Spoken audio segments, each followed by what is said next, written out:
Hello, hello, hello. It's another glorious day, my tea sippers, and you know what time it is. I hope you have all of your comforts together because it's time to dish tea. And you're dishing tea, darlings, with Big Meat.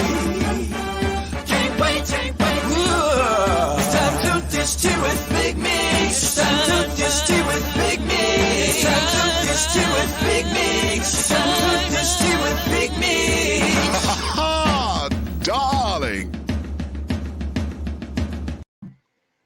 And hello, hello, hello, hello, hello, hello, hello, hello, hello, hello, hello, hello, hello, hello, hello, hello, hello, hello, hello.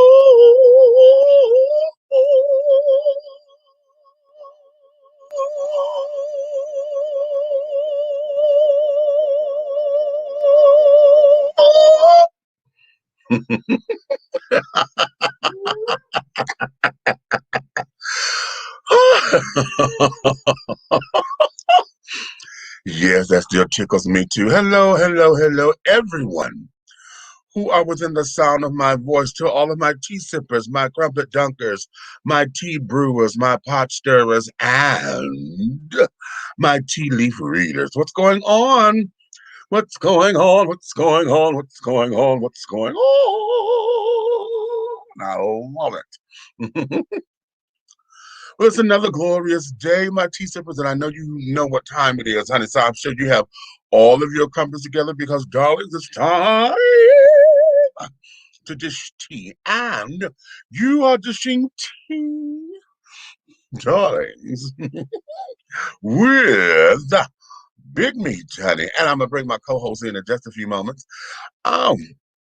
It's a Friday night, child. It doesn't feel like a Friday, does it? Just don't. Oh, is it Thursday? It's Friday. It's Friday. Okay.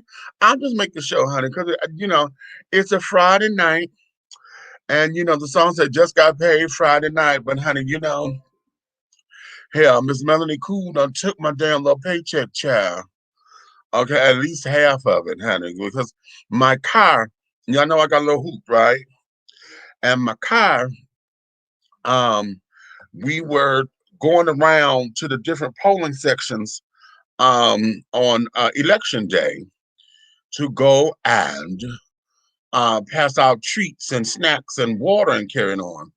But child, we done put all this money into this little project, child, and we didn't have any lines. There were no lines out there, so I was a little disappointed about that. But that particular day, my car had started running hot. It just started running hot all of a sudden. Okay, out of the blue. And I thought that it was because I needed some coolant to carry over. Then I checked my oil. My oil, I said, okay, let me run up here to the oil change place. Change my oil, had them check the fluids, would be cool. They put some fluid in, and he said, no, it was real low. About a gallon of fluid had went into the radiator. And that was kind of odd because I don't have any leaks anywhere, child, because I don't have any puddles or nothing on the ground nowhere. Well. I had went with, Aunt Nikki, and we done set up here with did this, dropped her off. I'm about to go home, hit the right corner, honey, onto Miss Old National Highway. I was fine. By the time I got to the freeway, all of a sudden, honey, I just noticed this girl, honey, started getting up and closer to this red. Cross the freeway, get to my street, Sullivan Road. Baby, when I got to Sullivan Road, that bitch went all the way into the red. And I said, oh, no, honey, this is not cute at all. And I was a little nervous. So then I got home, put her in park, called my mechanic. I was like, listen, this is what's going on, okay? He said, oh, that don't sound right. I said, honey, I know. He was like, well, could you get it over here to me? I said, okay, that's cute. But he said, well, he said, put some, he told me put some water or coolant in the radiator and then keep a gallon of water or something on me and then bring it in. I didn't want to take that chance. So I said, honey, call Miss AAA. Call Miss AAA, honey. Now, mind you, I have forgot which plan that I had. Now, obviously, honey, yeah, if I forgot which plan I had, that means I had the cheapest one. Okay. And so, because where my mechanic lives, he's like 18 miles from me, I only got 5 miles free. So I had to pay $6 per mile for the rest of the way. So a tow cost me $78. Okay. So I was not happy about that because I'm like, bitch, okay. Then I just got the call earlier today. And so what all has to be done, there is a leak. Okay. However, what the leak has done is that it goes into my oil. And that's what causes the oil to muddy up and carry on. So that little $30 I just spent on this goddamn oil change was for nut because this shit that just leaked into my oil, causing it to go bad again. He said that there is a leak around, or that there's a head gasket that's problematic. So because this is a hoopty and carried on, he said if it's bad, it's not even worth us trying to go. The car ain't worth trying to undo this to change that head gasket because we got to go into that engine. He said, but I do have a sealant. He said, and I know this sealant works because I've used this on several occasions and blah, blah, blah, blah, blah.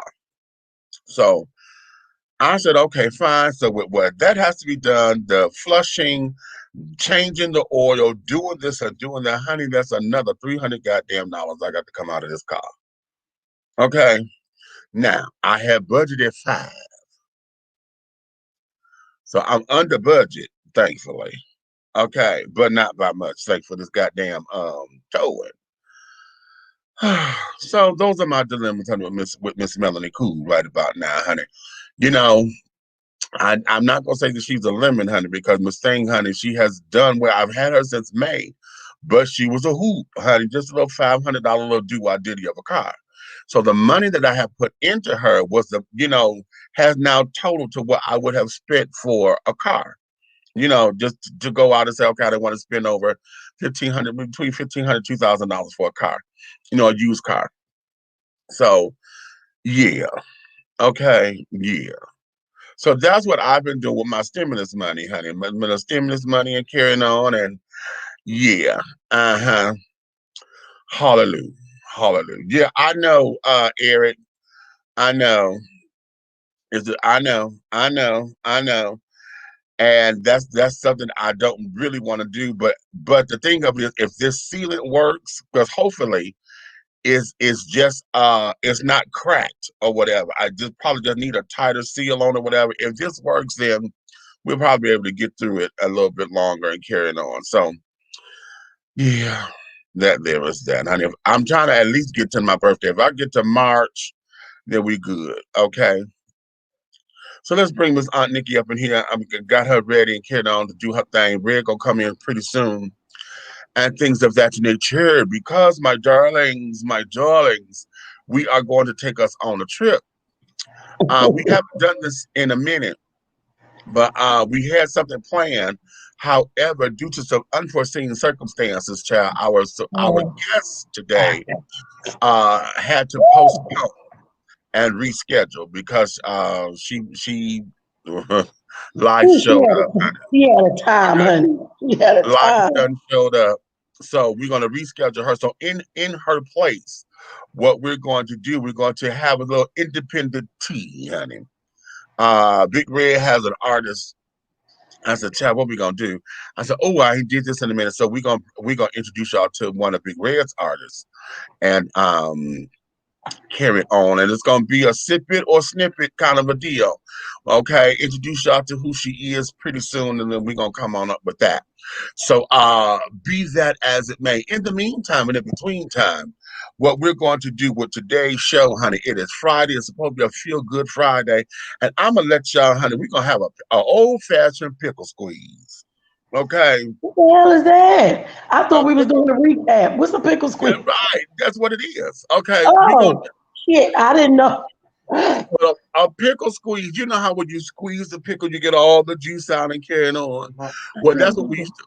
Well, that's what we used to call this. That's what we call back in the day. We used to sit down, honey, and whatever was troubling you, whatever was bothering you, honey, we're gonna get it all out right now. Oh, okay.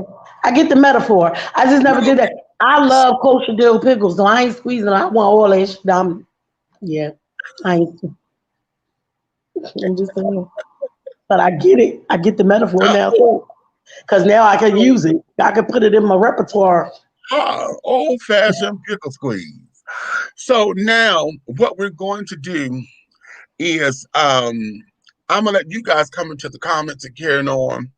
And for those of you who were with us on yesterday's show with Nature Boy, I know a lot of y'all was going, honey. Y'all were in those comments, honey. Y'all was hitting us up. Y'all was hitting it.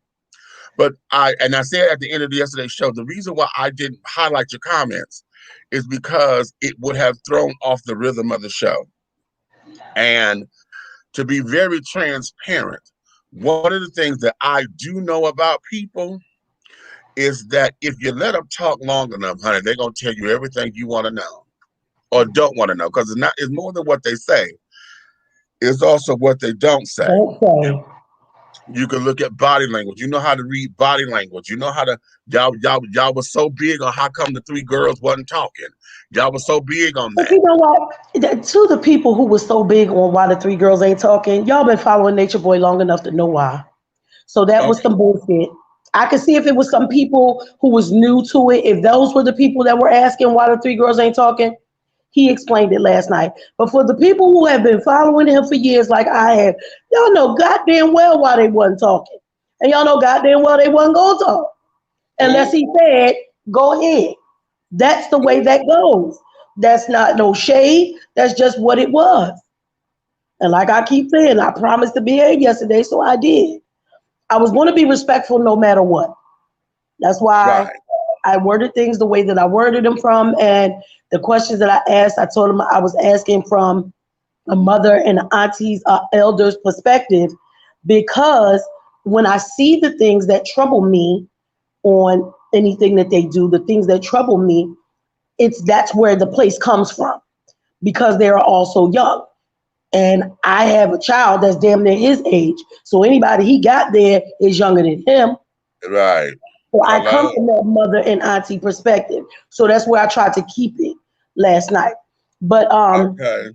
I know it's a couple people. I can't see you guys because y'all haven't said anything on the Aunt Nikki, the Artist First. I guess it's Aunt Nikki Artist First YouTube page. So if y'all want to start asking questions, go ahead. Y'all know our people on Facebook and stuff.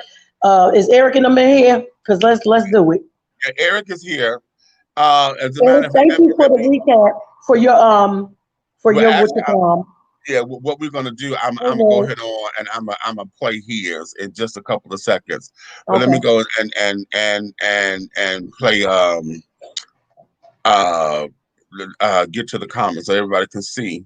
I got my earpiece in the building is empty. Yes, Okay. Leah. Okay. Hey, look up. Hey, Lil Lauren. Okay. Yeah, child, I know. Oh, honey. Yeah. Yay. Okay. Let's see Hey, what we Eric. got. What we got. You was a little Behind on behind. my steps today. Y'all keep walking. I hear that. You better come on. That was his yeah, you know, that Yeah, whole come commune on. This week. Those was the ones of this week. sister okay, say that. Okay. Say that. You know, There. now while I'm finna ready to pull this up, let me give y'all a little 411, honey. Did y'all know I just found out, honey, just now that there is a black owned company that has trash bag. What? Yeah, now they're You expensive be as finding fuck. the stuff, honey. You found the toilet paper for us. You found Yes, the but syrup. listen, I found this on WeBuyBlack.com because you know I have them send me updates and things of that nature.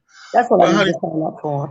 this particular company, it came up and it said, "Oh, we found a place with black owned trash bags." I said, "Oh my!"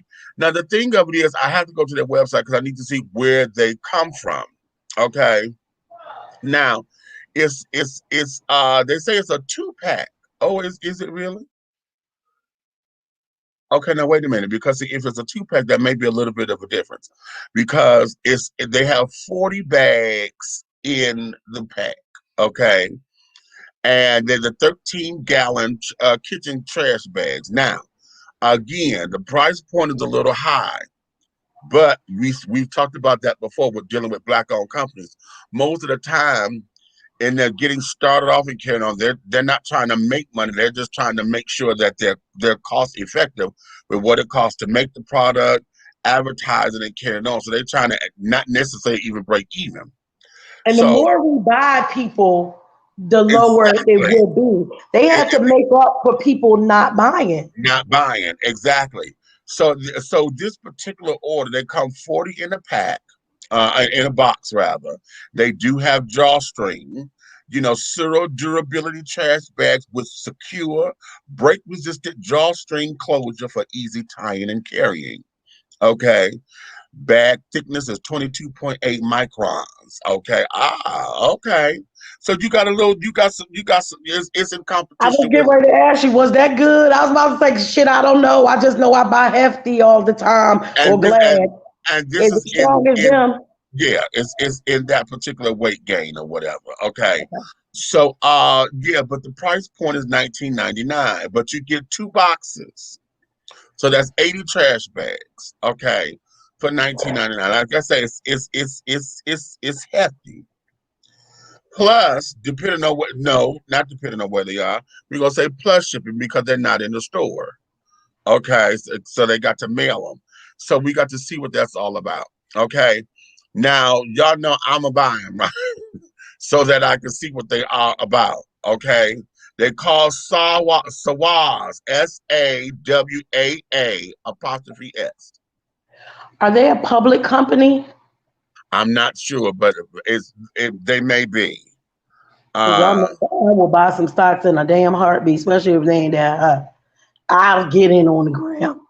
I okay, don't have a right. problem with waiting. I'm trying to leave a legacy for my grandkids. I Okay, now you will get said in on that. the ground. Okay.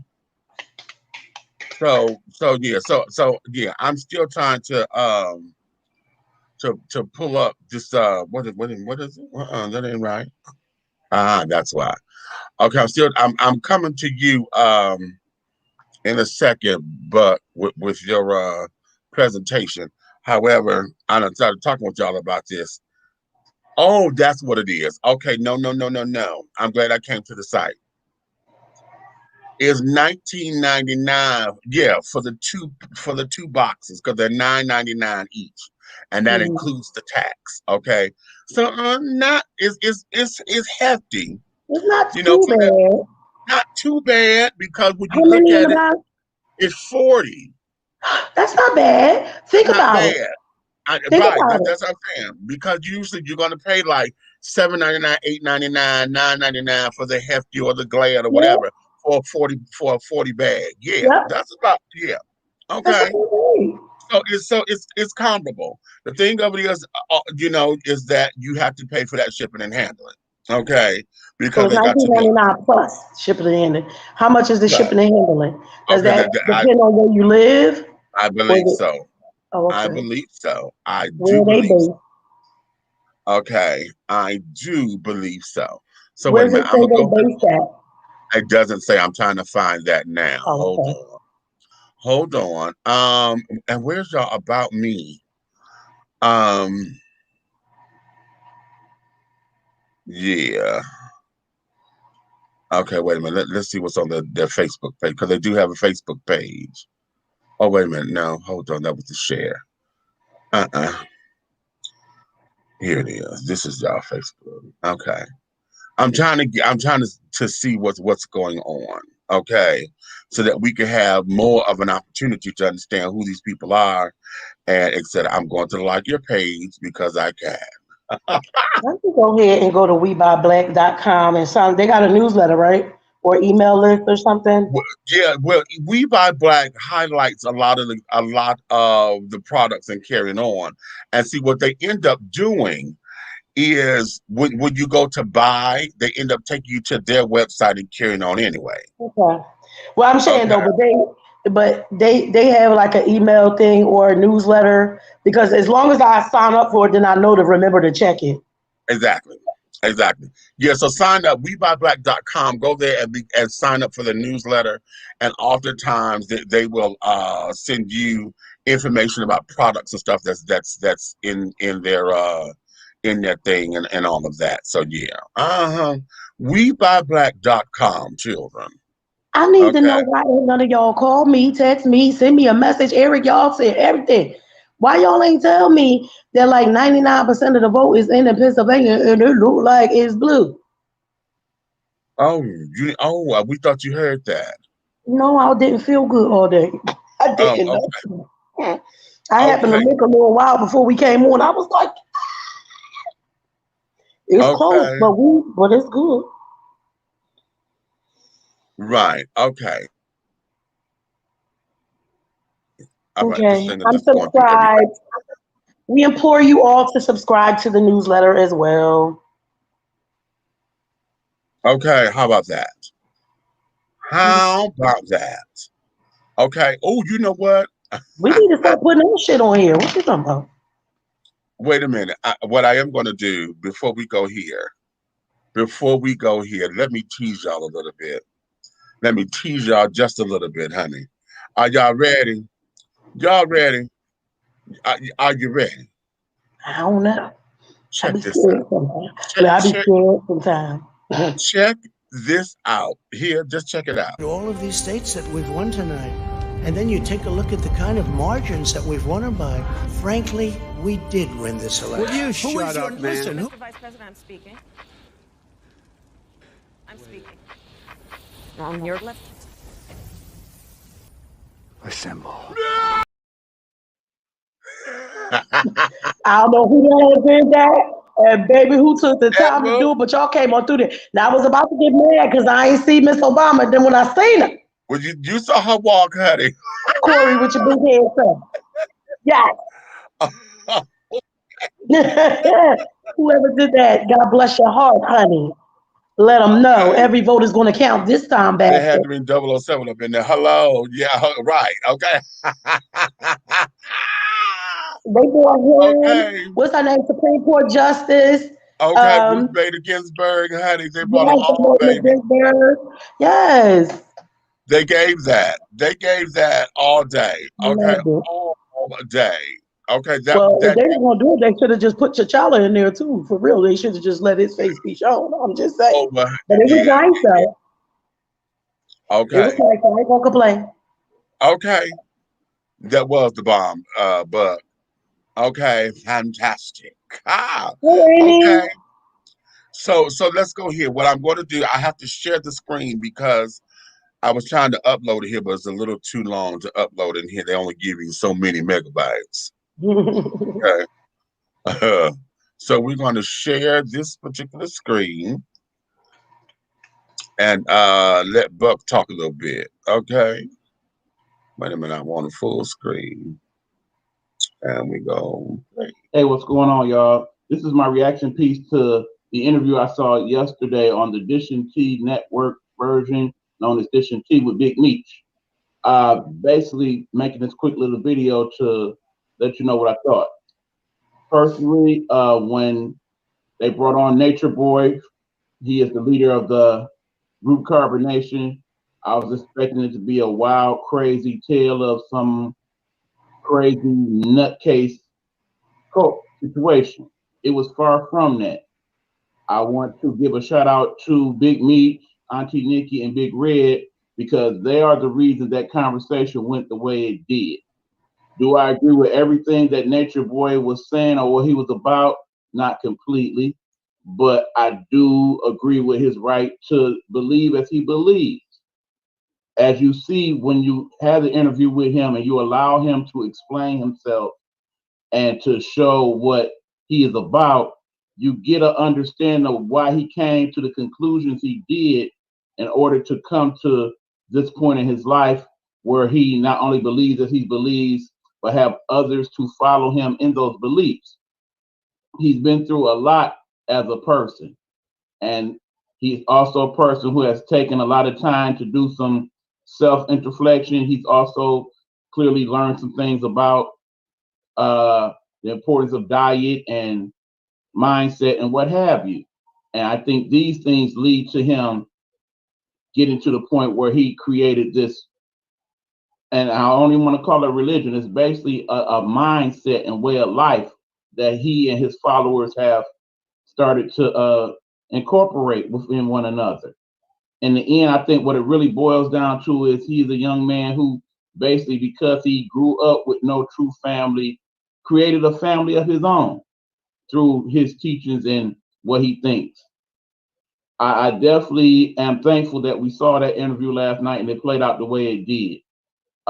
Meech, Nikki, Red, you guys are to be commended. It was an excellent interview. It definitely was because of how you guys conducted it.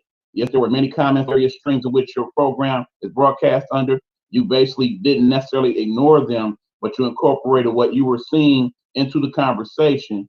And it was better that you did it that way because it led to a certain comfortability that I don't think would have taken place if you guys would have addressed all the comments as they were coming in. So again, I'm thankful for you guys for doing that. As a person that's still learning this podcast game myself, it basically showed me, okay, this is how you conduct an interview with a controversial guest. You want to give them the space to say what they need to say and try to gain some understanding of what they're about before you just basically go in rah-rah and have that discussion. And if any of the Nature Boys followers are looking at this broadcast, basically, like I said, you guys believe differently than the rest of the world, and you have your right to do so. There are some people that see some of the things that you are teaching and they have their disagreements with it, and that's fine. But in the end, you guys are a family, as it was said last night. Do y'all, man. Keep doing y'all. And like I said, if you need to kind of cut it off from everybody else for the time being and just work on your family collective as it is now without any additional followers or what have you, it's cool to do that. Y'all do y'all. Live y'all life. Because in the end, like I said, do I agree with it all? Not necessarily. But then I only know based on a little research and the interview last night what it's about. But I do feel that it's actually coming from a good place. The thoughts and processes that make up how y'all feel about life come from a good person who basically went through some rough things. They still getting to know themselves. And don't be afraid to keep having that evolution with yourself, Nature Boy. You good people. I just want you to know that. You just like anybody else. In the end, we make our mistakes and we learn from them. Continue to evolve and do that yourself, young man, and you'll be all right. Okay, so those are my thoughts. Thank you very much. To post this meet is fine by me. You have my permission. If not, you can just check it out and you can discuss on the show later on tonight what you thought. I'll catch y'all guys tonight. Later. Well, we loved it. I told him I loved it right after I watched Hey, it. all right. Wait a minute. Hold on. I got more. Okay, there we go. I had to clear my screen because I keep forgetting when I stop it here. Facebook and YouTube keep going with all the little commercials. All right, Red that came up in the building. Let me bring him up in here as well. Okay, let me say something real quick. Hey, inhale, exhale, let go. We do not want anybody to misunderstand our being fair to us being Nature Boy supporters. We were giving a fair interview because with all the interviews that he does, there's, like Meech said last night, not even a minute or two in, there will be yelling and screaming and nobody gets their point across. So what we wanted to do was just allow him to talk. So please don't take us being fair, YouTubers, influencers, celebrity gossip, whatever y'all want to call it, as us being supportive. I let him know there were a lot of things that I do not like, but I can also say I'm not there. So I don't know when you turn the cameras on, or if you turn them on, or if you turn them on just to get us to be all hype. I don't know that because I'm not there, and I don't like it. And so many things that I don't like. If you were in there last night when I told him, it's been plenty of times when I just was in there cussing your ass out. I didn't even have a YouTube page back then. I was on my Instagram and my Facebook cussing his ass out because I don't like some of the things that he did. But that doesn't mean that we can't give a fair platform, because we're going to give that same fair platform to whoever may have left and has a whole different situation of what he's saying. If their experience wasn't a good one, they're going to get the same fairness that we gave him. Exactly. And then, and in addition, let me add this, because what happens oftentimes is if someone is has had a bad experience, or maybe multiple people have had a bad experience, the implication is to tell the story from that point of view only. Okay. Oh my God, he's this, he's this, he's this, he's this. You know, a lot of people who disagree with what the culture he's trying to create is. A lot of people disagree. We call him a brainwasher and all this kind of stuff. A lot of folks disagree with it.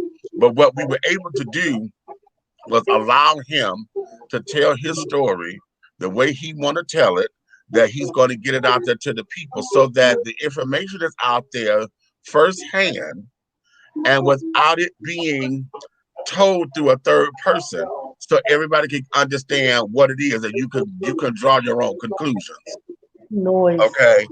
And in that, because of looking at it, let's get into some of the debriefing.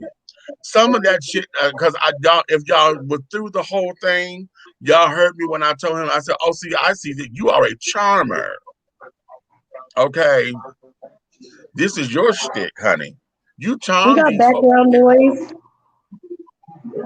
Yeah. Okay. Huh? He probably got to go upstairs. Oh, okay.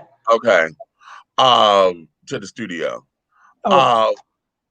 In that, you know, he's a charmer, and he sits down there and he could easily manipulate somebody into, coming on board with what he has to offer, because on the surface, what he's talking about, honey, has some validity to it. Now I'm going to go up here There because are other somebody had a people. comment.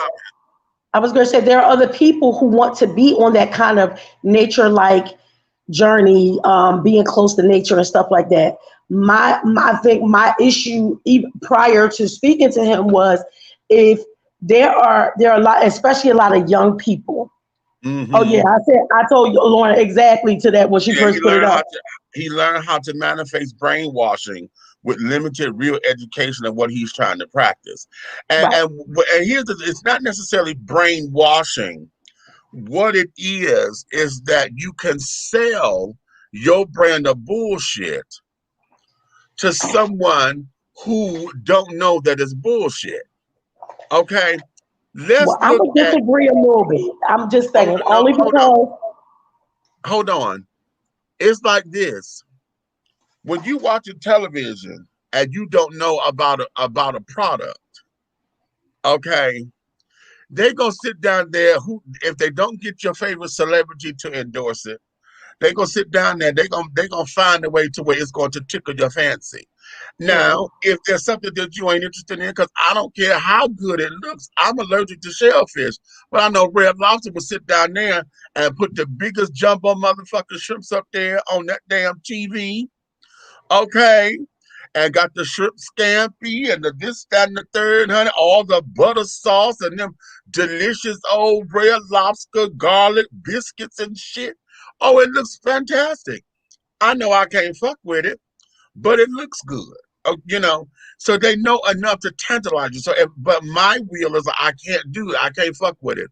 But somebody, y'all know, if y'all ain't got the money to go there, it doesn't make you hungry as fuck, and you get up to go to the kitchen, okay, or whatever the case may be. If not, and if you got coin and you feel like traveling or whatever, you go to Red Lobster and that's the idea. And so oftentimes it's not necessarily brainwashing. It's just it doesn't condition you to their brand of bullshit. Okay. That's how you get loyal customers. That's how you got your favorite brands. Hell, how many of That y'all might be how you draw men. yeah. That might be how you, but baby, no. There are a lot of people who have been brainwashed over the years. Well, here's And the thing. because when your mind is not in, I'm going to say when you're not in your right frame of mind, like they like to use higher self and lower self, you know, the Right, vibration of the right, self. So right. if you are in your lower self, because you are so distraught about whatever may be going on. Mommy don't love me, Uh-huh. daddy don't love me, my baby daddy don't love me, don't nobody love me. Uh-huh. And you in that lower self, and and you might be one of those people who love nature and be healthy and all that, and then you hear somebody tell you that, yeah, what you said, that's like marketing. It's marketing. He gonna draw you in because he's talking about something that you like. But Mm-hmm. once you get there, from what Uh-huh. I've seen over the years, there's like Patty Hearst syndrome and shit going on over there. And what that is, and this is what I was telling him, all that becomes is now let me prey upon your weaknesses because now, just like he said, I need loyalty. And so now what do? If you get somebody who doesn't understand what a family is, or they done got kicked out of their family, and I'm sitting up here showing you love and baby, I got you, and I done got you to trust me, then the first thing that you're going to do is going to pledge your allegiance to me. Okay. And then if I sit down there and touch you in a way that's going to get you all fuzzy, and you never experienced that or don't think you could get it from any place else, then you start to have your allegiance here. Right. Okay. And so that's what gets preyed upon, especially when you're dealing with somebody who doesn't have any life experience. Because now everything is new. The world is new. Look at how we deal with babies. Babies don't know shit from Shinola either. They are brand new here. Okay, they are brand new here. Okay, what do we do with kids? You tell them don't touch it because it's hot. Okay, but what do? They get attracted to it until they realize, That is okay, hot. that it's hot, and they burn themselves or whatever the case may be to realize, oh, okay, But most people will do and not put your hand right. back. The But thing here's is, the thing, these people are getting and keep putting their hand back. because the person who did it to them is telling them, I got you, I'm okay, And you're that's going where to I be feel like okay. that's why I feel like it's brainwashing. Well, for Because me, I think what it is, we're saying the same things. It's just that yeah, yeah, the term brainwashing has a different connotation nowadays. And one of the things that because what I don't want to do is remove their responsibility out of it, because at any given point they can get up and leave. The thing of it is that a lot of times they're scared to, because they don't want to be disloyal. They don't want to lose what they have because I finally found somebody who cares about me. So I think, okay, it's like any abusive relationship where the and wife yeah, stays, where the or wife stays, you getting your ass whooped. You might feel like I'll take it so I won't have it to my kids, or he gonna take my kids away, so I'm scared to leave. Whatever the reason may be, um, because I don't like when people say to women who are being abused by their husband, um, when women are being abused, and people from the outside looking in will say, "Well, why don't you just leave?" right, I work right, with women who lived in the women's shelters and stuff like that from domestic violence. It's not that simple to just walk up and leave. I know you put your fucking hands on me. I'm leaving. I did. Okay, that's what I I'm was not getting ready moving there to ask 2, you. 3, 4, 5 chances, but everybody can't do that. Nikki, I was gonna ask you that. That's what I was going to get to, but you just said it. So you've been in an abusive relationship before? Put your hands on me. I got the fuck out of there. Because I worked around too many people who had been through that and wouldn't leave. No, I get it. You said it cut and dry. It happened. You left. I'm good. What I'm just saying is, you still carry that anger. Oh shit! I was like this before that. They tried it once. I mean, I act like this because I am my father's daughter, and I'm taking no shit from nobody. But what I'm saying is, I also understand the women who don't leave, who feel like they can't leave. No, but and I understand them. What I'm saying is, I've seen you check a female for being out of pocket, but then I've seen your compassion when it comes to a man being disrespectful and abusive to women. It's two different angles. Who I was compassionate to for being disrespectful? Nature Boy? You're not hearing me. I'm gonna say it again. Okay, say it again because I ain't getting that one. Okay, what I'm saying is I've heard you check a female for being out of pocket.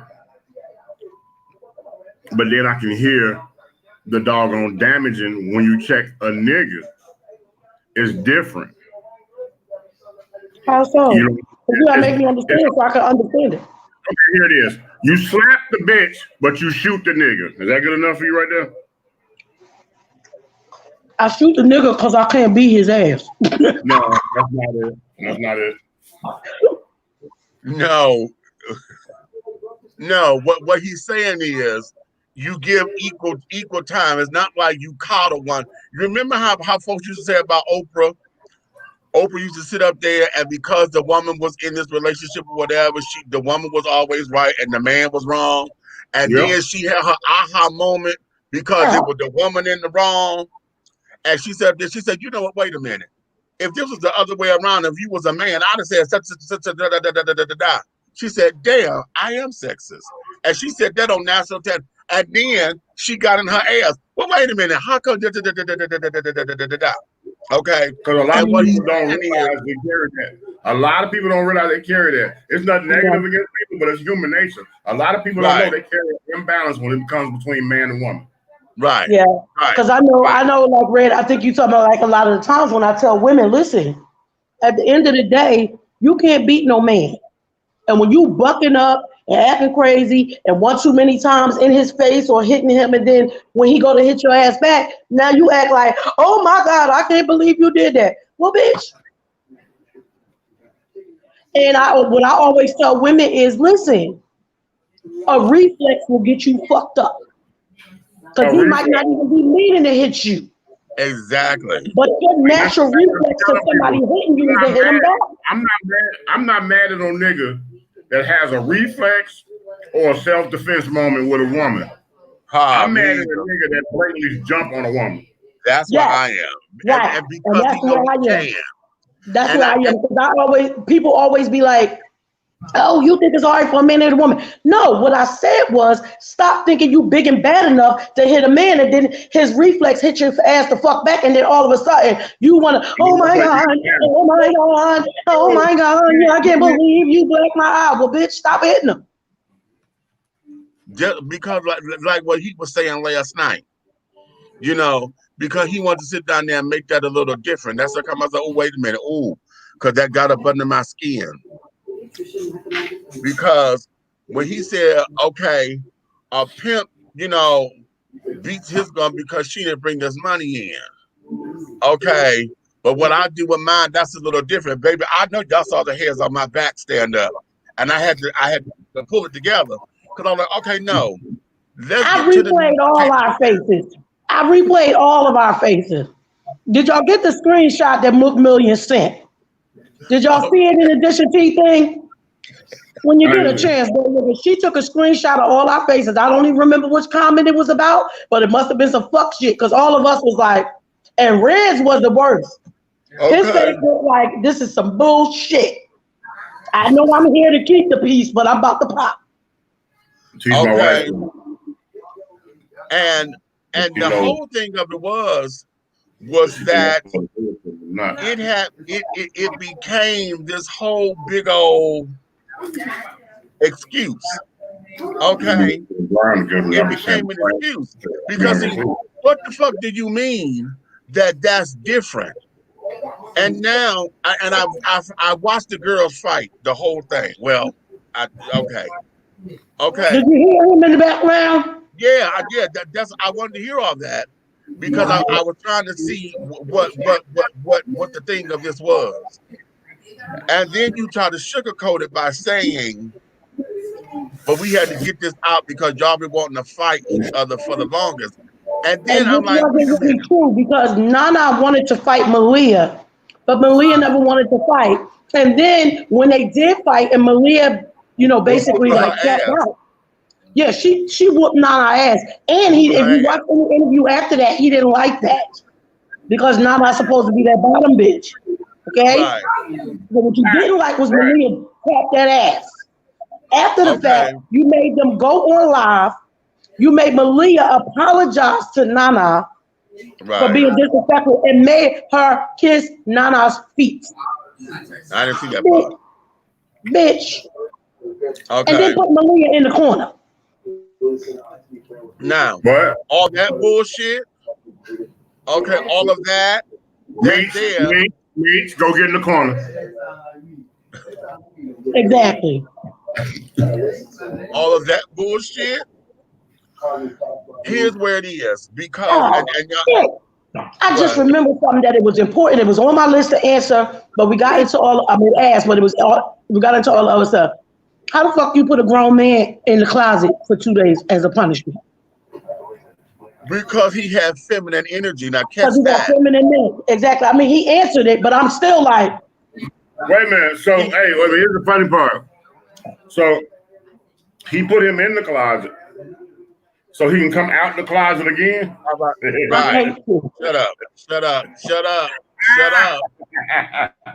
Yeah, we caught that because he was sitting up there. Somebody was doing something. And I was wondering, Nick, if it was one of the other guys. Because again, to ask questions about the other men, he kind of skated around that. He talked about the feminine men, but then he would not go into more of what it was. Well, I think what's happening right now, since Nana left last week or 2 weeks, whenever he exposed to us that Nana actually left, at first he was saying he was by himself besides the women who came to cook and clean and make sure he was okay. So he is probably in a different location than the guys right now. I don't think they're that far away, but they might. I don't believe they were in that room last night. And that was the thing too. When he said he don't want somebody to go and take all his teachings and leave. But most of your teachings came from other scholars, other people. Right. So they're not all your teachings. You get stuff off the internet just like the rest of us do. How about that? Considering he say he don't read books. I think he do internet because he with nature and you don't want to mess with the trees and paper and all that. But at the end of the day, people do research. Listen, that's a goddamn lie. Some divine coming that came to him. He got the teachers from everywhere else. Right. Hold on. Let me read this so I can uncover Red's face. I've watched a little bit of cult documentaries. Everyone wants to paint members as helpless victims, but I don't feel that way. If you get sucked into a cult, shut up. I'm not. If you get sucked into a cult, it's likely because you are damaged and seeking to feel whole. Your damage makes you vulnerable. However, it's easily susceptible to suggest. Exactly. Okay. And she said, what was supposed to say? She said that was supposed to say a lot or a little. Oh, okay. You watched a lot of cults or not a little. Okay. Okay. So the whole thing of it is, Okay, if they're in different locations, that's one thing. Okay, we get all that and carrying on. My trepidation came that I'm you know I'm gonna say it because I'm stuck on the gay thing. Okay, and usually I'm not, but this time I am, because as much as he says that he is forward and this, that, and the other, here's something that I was discussing this with someone. Y'all got all this polyamory going on. You're claiming that, okay, we're gonna heal ourselves with the herbs and things, and the whole idea with preventative and not, prevention and not reaction. But y'all doing all this goddamn fucking in between each other. Ain't nobody got condoms nowhere because y'all with the cosmos and all that. How are you protecting yourselves? Because they're not. There are many people who have said that when they got there, they had herpes, and there's other people there. They said Nana says before she got there, she had them. There's a young lady who left who was never closed up about the fact that she said she had herpes when she went. So they ain't. Okay. And then, because I was trying to double back on that, because I was trying to come back to something that you said, Nick, and that was when you got on him about your sickle cell. You said, "Well, I can't make my cells sickle." That was cute. And this and the other. What is all that background? That's red. Hold on. But they got the TV. I got this. Hold on. Okay. When you said that about the sickling of the cells or whatever, I wanted to double back on that and piggyback, because what I'm trying to get to is this. And I asked about, herbs and modern medicine, coming together, but I didn't follow up, because what do you do? What is your litmus test for those who come to you? See, if they coming into the fold, what is the criteria? You have to do some kind of analysis or something to see where everybody is. Where their health is, because if y'all trying to be healthy, there are going to be other things that some people need more than others. Right. Now, when I asked him about my cell sickling, he went to, well, your mother and your father. Yeah, okay, we already know. My mom and dad have both had the sickle cell trait, but that ain't got nothing to do with me. Ain't got nothing. No, I don't need you to give me my history of what the fuck it is. Yeah, I know where it came from. We're dealing with this now. And you can't give me hawthorn berries, because see, hawthorn berries is not for everything. You can't sit down there and give me some propolis, some bee propolis, because bee propolis ain't for everything. And I damn sure can't go stick my feet in the dirt at the bottom of the goddamn tree and my cells turn normal. That's not gonna happen. He got old enough to realize. But if you put your feet up in the air, I hate you. Not doing this with you. We just started. Some of the people on YouTube don't know us that much yet. There you go.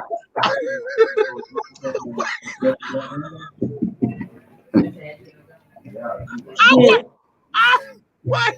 And at the end of the day, if that was the goddamn case, I should have been free a long time ago. I mean, I know I am in the air that much now, but shit. Chad, what got me, because when he talked about that, I think I had a couple of moments, because I put it in the YouTube comments that just fucked me up. One being that his polyamory was his weapon against white supremacy. Okay. But how if only one of the wives done had a baby? You said you make it sure. He pretty much said in so many words that he beat the shit out of the white man with his dick. Right. Yeah, but in order to do that, he was saying to populate the earth with as many seeds as possible. But that's not the truth.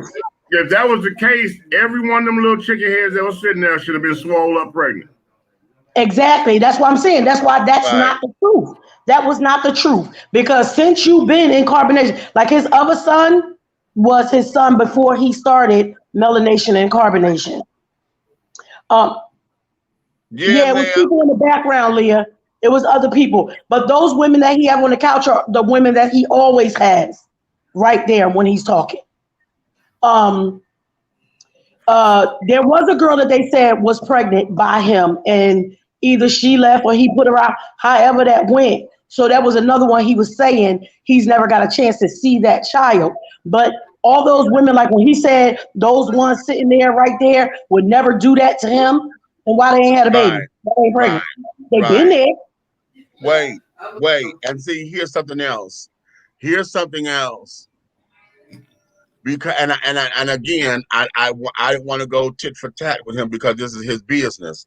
But I you thought tried you to were make. gonna have a penis fight with him.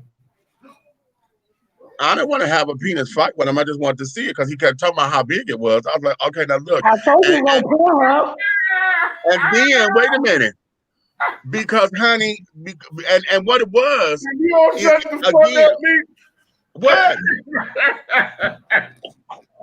He said it's on Pornhub. He told me.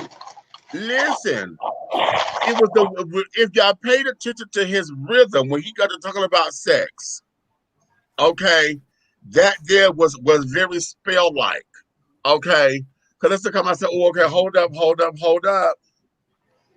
because see, you talking, and one of the most primal things about, huh? He was talking to you. Oh, you caught that? You know that. That's the couple I got talking about. I can come and take the titties out, honey. Yeah, he was coming out the bushes.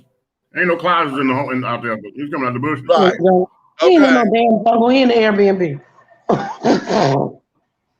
So, but he did talk about that. To be fair, he did talk about that. He said because every time they go to one, something happen, they get kicked out or whatever. So they are, I believe, in Babylon is what he calls the states. He just don't want nobody to know where he is right now. Right. But a lot of that, and what gets me, because a lot of folks were asking in the comments, where are all the men? How come you don't do this with the men? And how come they can't have other men or whatever? That's the come and ask that question. You're the one who claiming you can have all these wives. Can they have who they want to have? Okay, without in the closet. He said yes.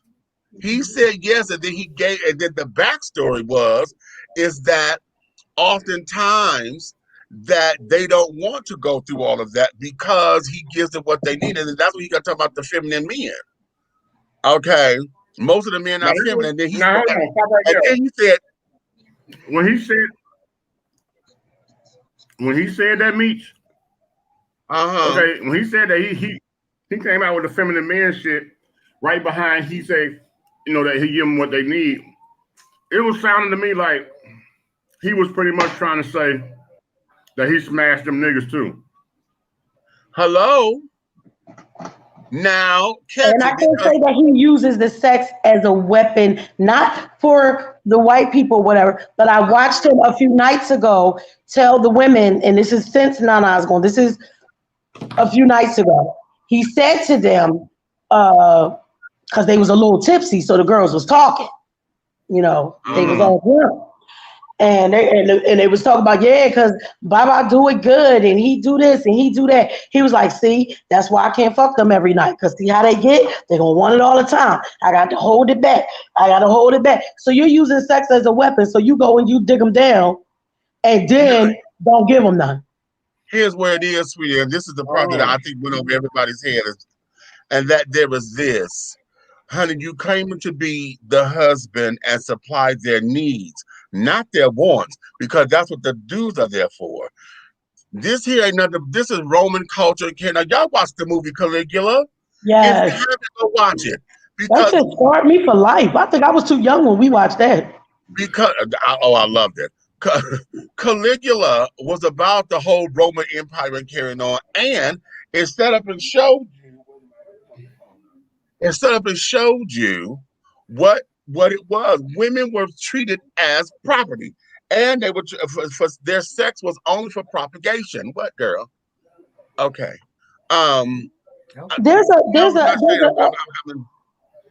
Rose from Chi-Town. Look on my YouTube page. Rose from Chi-Town. I like her comment. It's pretty. It's deep, but it's good. You Well, see this it? one here, I said the same thing about the sex thing. I believe he believes that his sex captures spirits in a soul snatching type of way. You know what? Now here's now I let's believe go in that there. because I believe in that because I'm gonna tell you something, bro. I'll snatch a soul out of bitch in a minute. Well, sex is very spiritual. Yeah. Right. I used to write a book about the way I eat pussy. Oh God. He's not. Oh. Okay. Okay, so is that Matt J01? He says these are all assumptions with no proof. We talked to him last night. We're only speaking on the stuff we talked about. This is pretty good. Who said that? The person under Rose from Chi-Town. Yeah, Rose from okay. Chi-Town. What are assumptions, baby? I got it.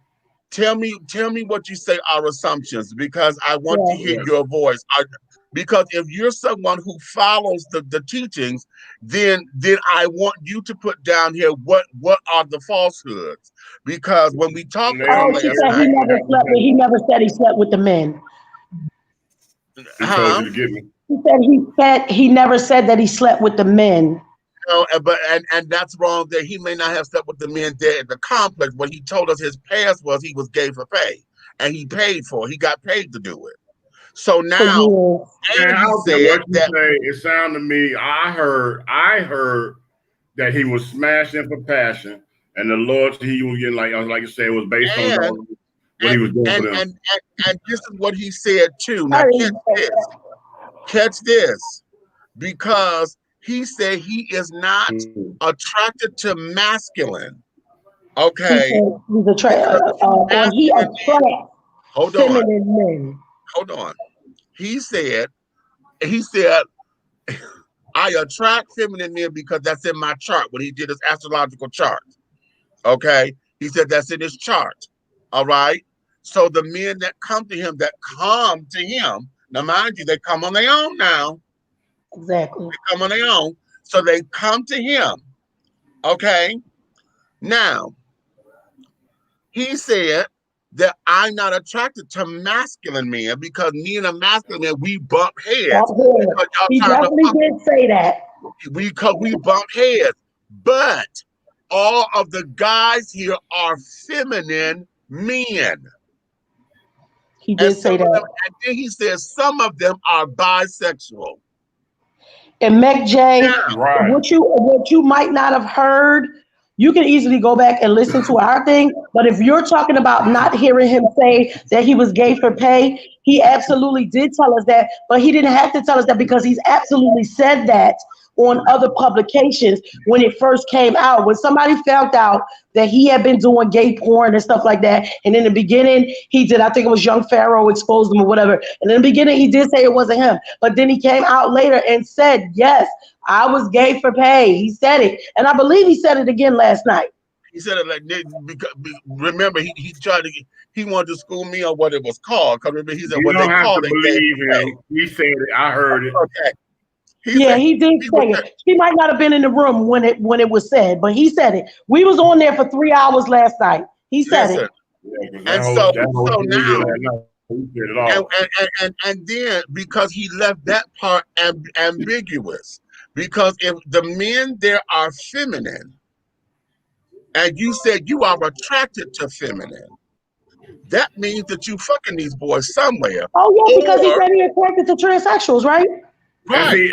And that goes back to what Meech said. Remember when we had the show and Meech was talking, that we was going through the different things of transsexual, transgender, okay. Mm-hmm.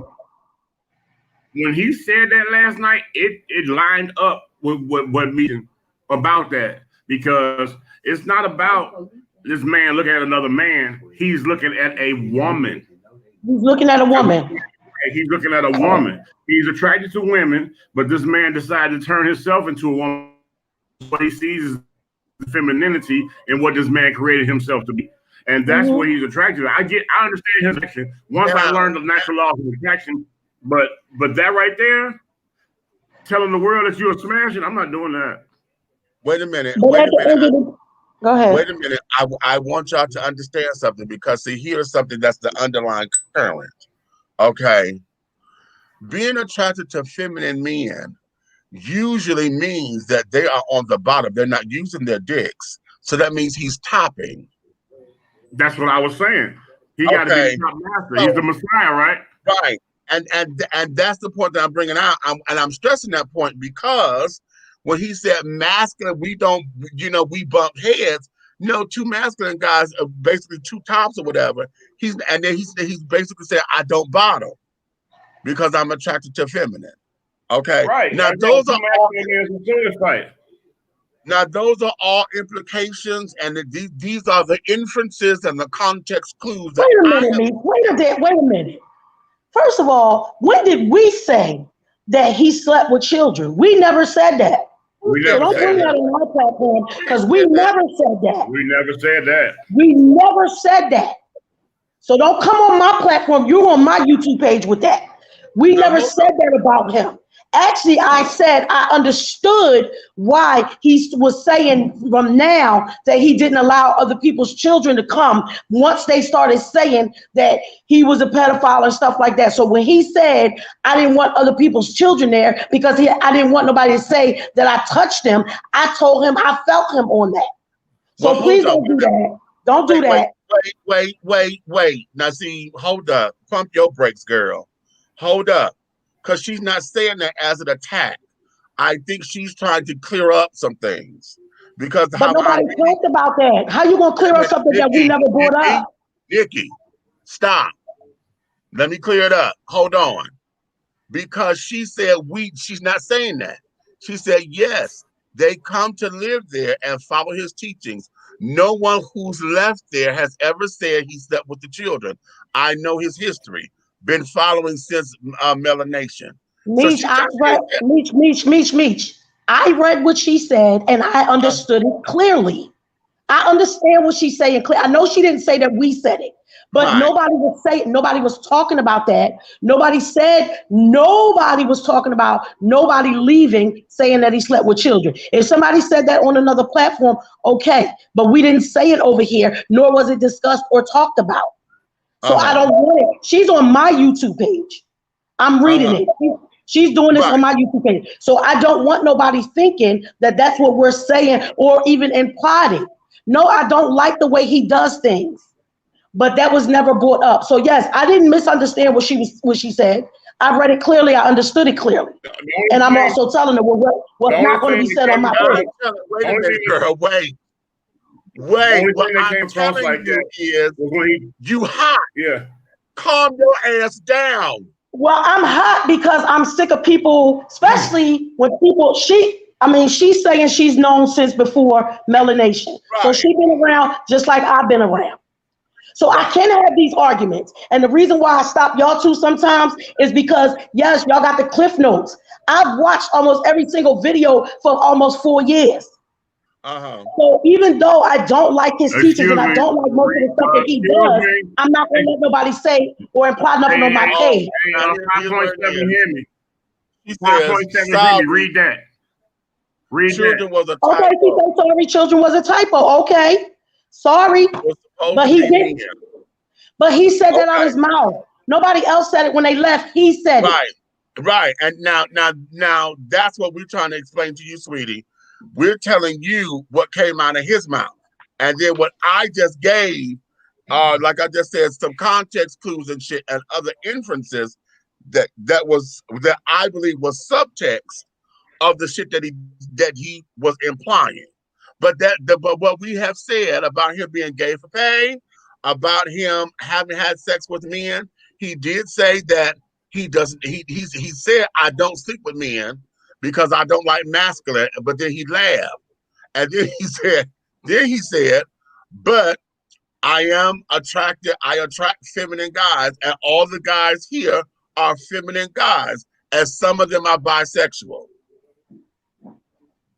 Okay? Some. Those weren't our words, sweetie. Those were his. Okay, now those are his words. Okay? So that's where all this is. Okay? But in his words, he also did say that was one of the reasons that he wasn't allowing the children because he didn't want nobody putting that on him. What they was already saying. And he didn't want nobody putting negative light on the children. Because there were children there before. There were children there before, and then after the incident about whatever happened when he said, I don't even like talking about it because I just didn't like it. But the incident that happened, that he said some shit that was just weird about what he let his son do after having intercourse. After that, when people start calling him a pedophile and stuff like that, that's when you start hearing him say, no, you can't bring your kids. And I understood for what reason he said it. I still don't like the shit that he said about his son. However, he did say, I don't want other people with kids because I don't want nobody saying I touched their kids. He said that. Right. Now, Rose says she hot because she's heard and witnessed the BS. People defend the things he didn't do, but ignores the things that he has done. Wrong is wrong. I agree with Ms. Nikki. Well, Rose, we agree with her too. I'm trying to have her pump her brakes because talking about children and stuff in that particular light and in that aspect, when we're doing shit like this, we have to make sure that the information is right because, as you've seen from yesterday, Rose, a lot of folks hang on to shit. There's a lot of folks that want to troll and do all this to make sure that we point out, oh, well, you did this. Yeah. What happened to Mama Dia? You did this, and you did this, and you did this. And our point is, okay, yes, let the man have a time to talk. Let the man sit up there and say what the fuck it is that he did do. Because did y'all hear me ask him, what is it about those who left that they stand? What did they say is right? Because if they're doing all this talking, what are they talking that is right? He said the fact that he beats his that he was baby mom, the baby mom. He just says only the baby moms he beats on. Now I don't particularly leave that. Yeah, that is weirdo shit. That's not true. You don't be that there was trying to get into that psyche, and a lot of folks. She got to be out her damn mind. Just because they grown don't mean you supposed to be beating on them. Wait a minute. She said what he has done is with grown people who aren't victims. Well, not necessarily so. And the reason why I say not necessarily so is because in the beginning they were. In the beginning they were victims. What ends up happening is they end up staying there out of loyalty, out of fear, scared, Stockholm syndrome or whatever. They don't know what to do or whatever. We don't know where the hell they are. Now, could you imagine that y'all have sit down here and carted y'all asses from the States into where the hell y'all at? In a whole nother country. Y'all went over to other countries accordingly. And the fact of the matter is when y'all go, you giving them all your money and stuff. Because he feels like you have to be all in with your resources. People turn over their passports. I watched the one young lady, I can't remember her name, when she wanted to leave.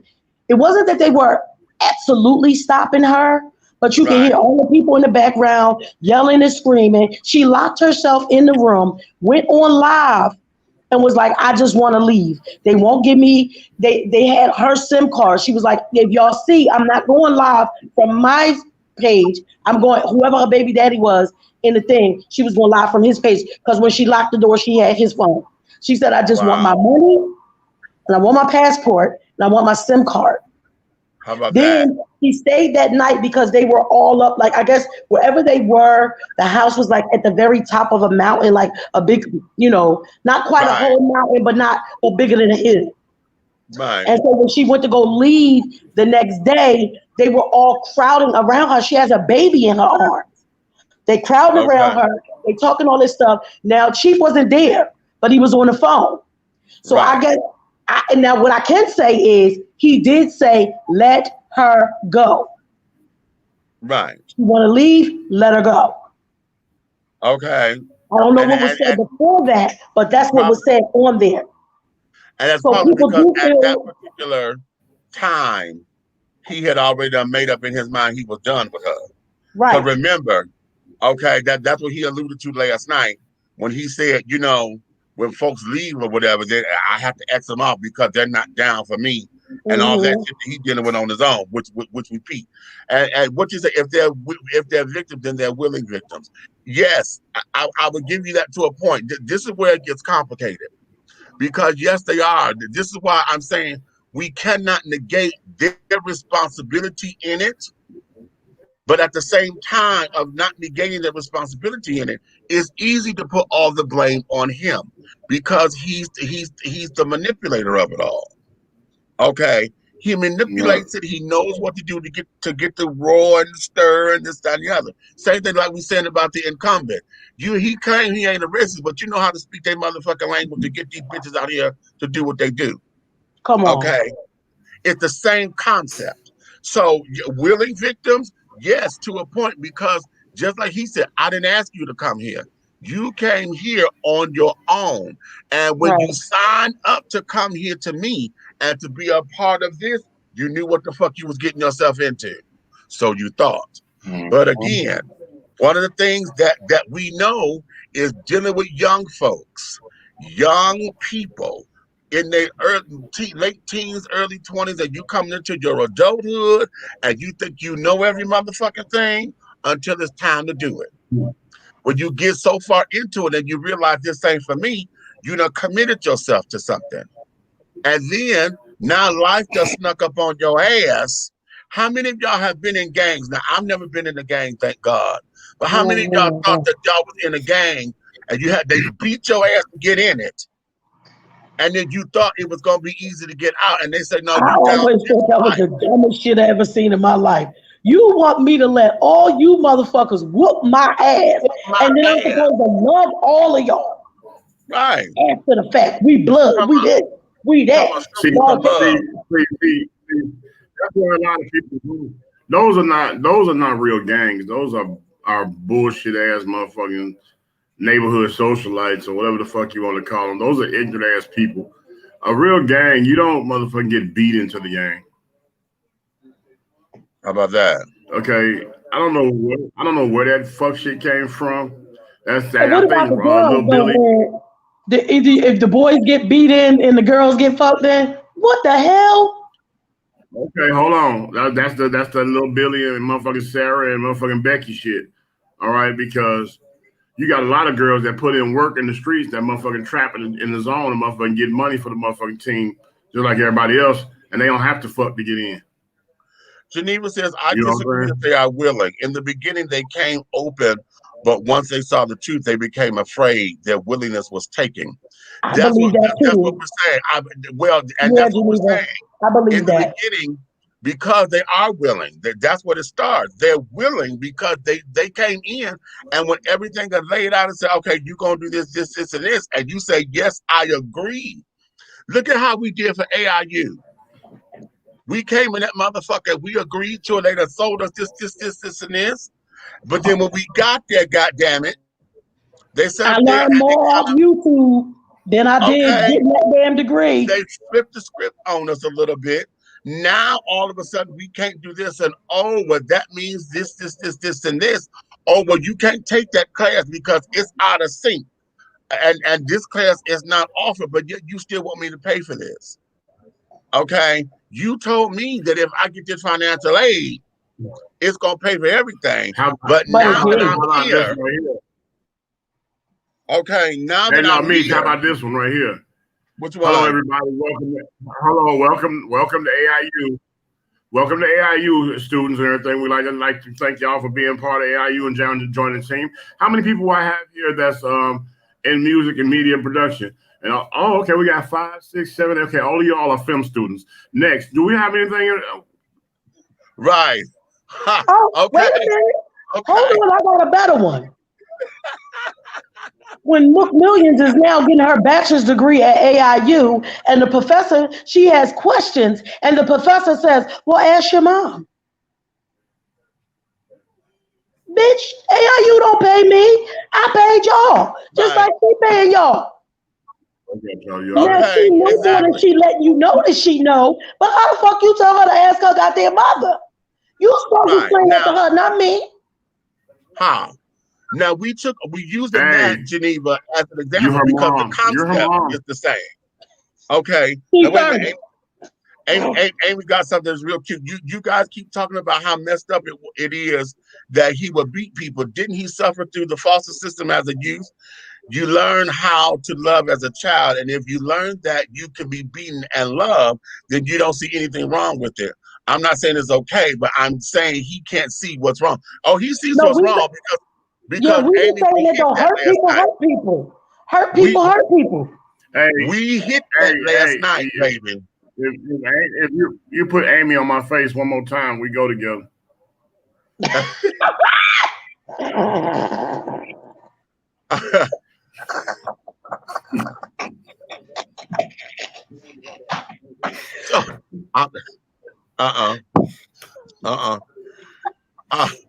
But we talked about that because, in fact, when I brought it up, you know, as a discovery kind of thing, there was a moment in this interview, child. I didn't know if he was gonna cry, break down, if he thought that he was exposed. Oh, when you got into the reason of why he is the way he is. Okay. Yeah, you trust this little drummer boy.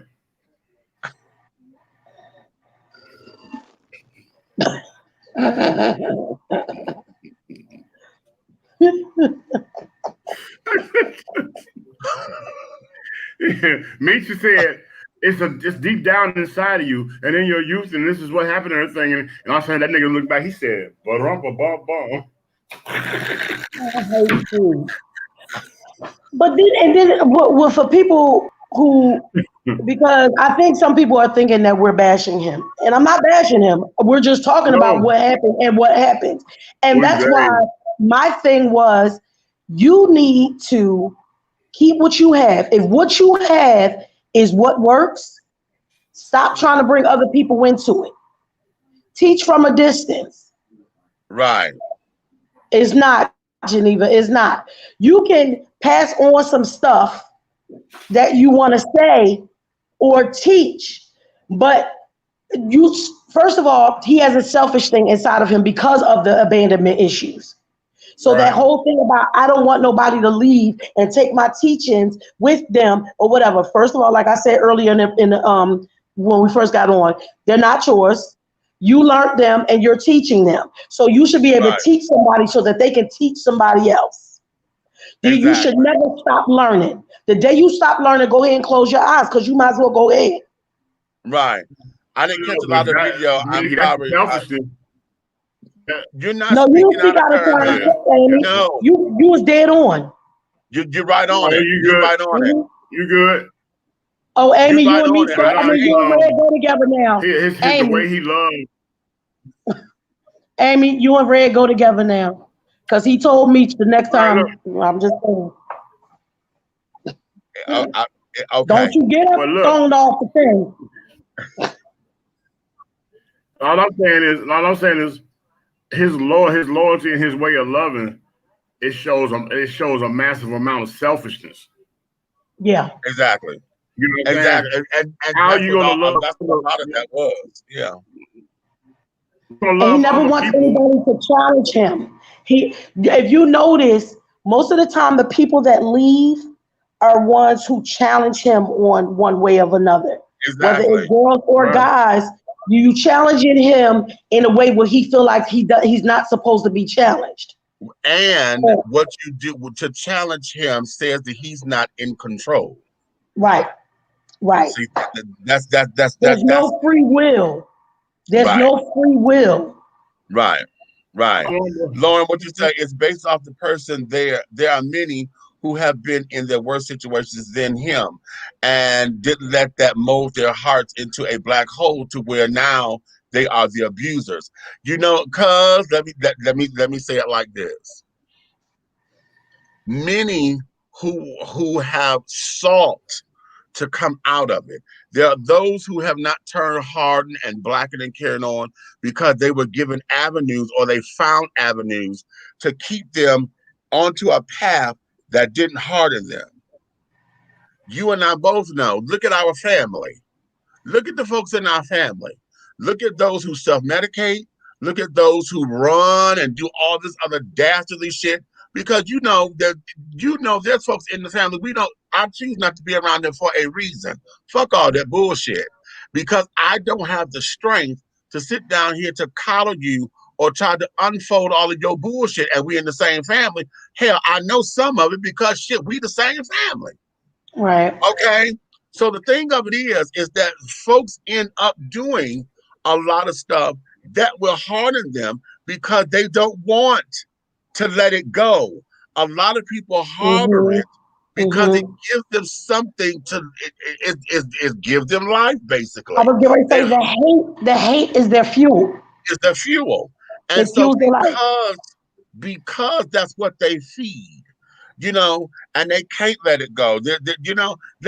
I'll say it like this. I'll say this. I'm sorry, y'all. I watched A Lesson Before Dying, and that line was Cicely Tyson. I said it like this. That was one of her lines. When I was in my so-called relationship with my very first boyfriend, okay, my first love of my life, it was hard for me to let that go because I felt like I was so hurt and I was so this and I was so that, and I could never let another man have my heart like that again. Not wanting to take responsibility of me. I did not know he was a crackhead when I met him. And when I found out, I was too far gone. And then my stupid ass gonna sit up there and think, my love is strong enough to wean him off of it, honey. I got to do is that's strong, baby. Well, let me tell you, okay, you're stronger than crack. Okay. Ain't nothing stronger than that until when they ready. And so from the time I met Michael and I had started, I was 18. So from 18 to 21, those 3 years, honey, was lost in the abyss of Michael. Okay, now when I had the good common sense to say I was done for real and sent him back home to Uncle Henry, okay. Damn. It took me 15 years to get away from it because, quite honestly, and I told him this, when I finally got my neck roll moment, motherfucker, you did this or you did this, for him to sit up and tell me, I can't argue with you because if you say I did it, I'ma believe you because I hear the hurt in your voice. He said, but all I can say is I'm sorry. I don't remember none of that. And all I can say is I was in my addiction and everything I did was to manipulate anybody so I could get my next high. Those were his words to me. Now, I'm sitting up there and motherfucker and ooh, and you did, and do you know that? And that. And I felt like, baby, when I tell you I sat down there and felt like 2 cents looking for $1, okay? Because what happened was me thinking that I had lost love and trying to this, and this, the disconnection I had with my father and not having that man love or whatever, that's what started my sexual addiction because I was chasing him, chasing being loved, and then the other shit that came on with it, as far as nobody taking me seriously. And in the sex arena, that's where I had excelled, honey. I could go into the joint, honey, and wherever I was, the bitches were fighting to get some of this. I had 2 motherfuckers fighting, baby, and that was the high. So now I'm chasing the high, and then I became one of the beautiful ones because I'm okay, guy, but I wasn't never one of the beautiful ones. Okay, they had the power that could call on anybody. No, yeah, I want you to pick of the letter. I was never one of those people, but in my arena, I became that. And I can sit down there and tell this motherfucker, no, you can't get this dick today. Fuck you. Yeah. And you know what? And that's where he is right now. That's where he is right now. Okay, so we say they have been plenty of women who have come and left. One wrote a damn book. Yes, Sybil did write a book. She wasn't there that long either. And the book is called how to get out of a cult or how to escape a cult or something like that. You just saw that somebody. Oh, okay, yeah, okay. I saw you reading. I just wanted to highlight it so she can see that it's Yeah. here. Okay. The thing is, we're not saying he's physically holding anybody hostage, but what I have seen are some videos, which I did say he wasn't there. He was not there. What I did say was there is a lot of flack from the rest of the group when somebody wants to leave. Right. Now it's different when they want to leave as opposed to when he says, I want you to leave. There is a difference. Okay, There's a difference. Let me address this here. Okay. Because Miss Mac. Yeah, is it Mac J? Mac J? Yeah. Miss Mac, you are someone who is in a rational mindset. Okay. Right now, you're on the outside looking in, and I can tell in this conversation, as a follower and somebody who's seen what's been going on, you could sit down here and you could pinpoint and say, yes, okay, y'all don't need to do that, and oh, okay, and you have a solution for it because you're on the outside in. You don't have an emotional investment.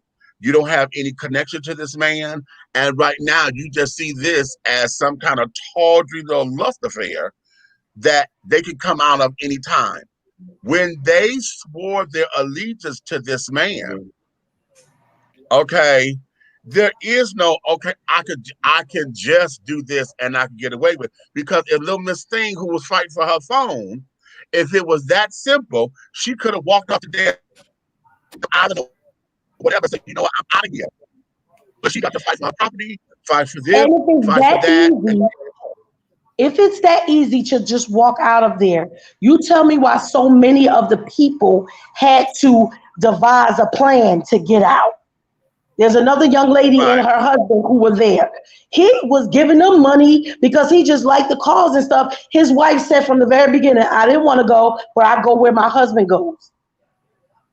When they decided that they were leaving, they had to come up with a plan with her husband saying, I'm putting myself in self-isolation. So I'm going to be in isolation. But meanwhile, they have a plan together of how they getting out of there and escaping in the middle of the night. So if it was that easy, and this man wasn't one of the feminine men. Okay, This man, and you can tell by I've been watching him, his wife, and two of the other girls that left. They were doing videos together because they all left. And he was like, you know, I was there to help out. Like, I had money, you know. So, but she said they had turned over. They didn't turn over all their money to them because they wasn't. You know what I mean? They didn't turn over all of it. They did give them some. Exactly. People make life choices they have to live with. When they're tired, they leave. Now, you just answered your own question from before. How come they don't just challenge him to get up off the island? Because they ain't ready to go yet. Exactly. Okay. Because they're not ready to go. She might be. Okay. That's not the case. Yeah, and I'm saying, and if it was just that easy, if it was just that easy, they would say, hey, Chief, this ain't for us. We leaving. They always choose to leave in the dark of night and feel like they got to come up with plans and stuff like that. The only people that haven't seemed like they came up with plans was the ones where he say, I don't want you here no more. Oh, wait a minute. Amy got something real good. Hold on. Go back. What Amy say? What Amy say? Where'd it go? Okay. It's right there. I feel that when people are speaking about a trauma, you can't expect people to make a healthy choice. Like Aaron said, hurt people. Trauma in a young child can cause dissociative identity disorder. Yep. Would you tell them to grow up or tell them they had a choice to rise above? I'm not trying to come at you here. It's just a touchy subject for me. I get you all day. Get you all day. And that was another thing that we have pointed out. Because here you have someone who calls himself the Messiah. Okay, now he cleaned it up because he said, well, I'm not saying that I'm God. What I'm saying is that we all are God, and carried on. And I'm a But messenger. He was saying he was a messenger. Oh, yeah, a right. messenger. Okay, a messenger. Okay, but he had to clean that up with us because again we had a different approach because I've heard him say and other things that wasn't his definition before. Okay. Yeah, Right. before he said I'm Uh, God. He said I right, am it. right. So Okay. but we do know that sometimes he goes on little drunken rants when stuff go crazy. He told us we like to drink sometimes and party. We go out, we dance, we do this, do that, and sometimes we want them drunken rants. He said a lot of shit. Right. Right. And I absolutely look at most of this. When I say I look at it from the mom or auntie's point of view, but I also look at it as from working in the mental health field for so long. I know what this is, Right. and I see Right. it. And that's why I even said to him, my thing that I say, because I had to say it to myself when I was so mad at my mom and so mad at my dad. But what I chose to do was not be bitter, but be better. Uh, Because by all rights, by the statistics of what they okay. say about our people, I should be somewhere addicted to drugs, selling my body, being on a pole or something like that. And that's never been the case, ever. Me or my sister. Wait a minute. She said. She said, so the lesson is look before you leave people, learn from other people's mistakes if you don't want to be considered a victim. You know, I'm gonna give you that to a point I'll give you that. because it's all about doing the research. But at the Hmm. same time, remember, because he is twofold. Now, right now, we're talking about the responsibility of the people who leave where they are to become a part of this particular society and this particular culture. By Because choice. again, like he said last night, I didn't ask you to bring your ass here. You decided to come here. You Right. got up and you came here. Okay?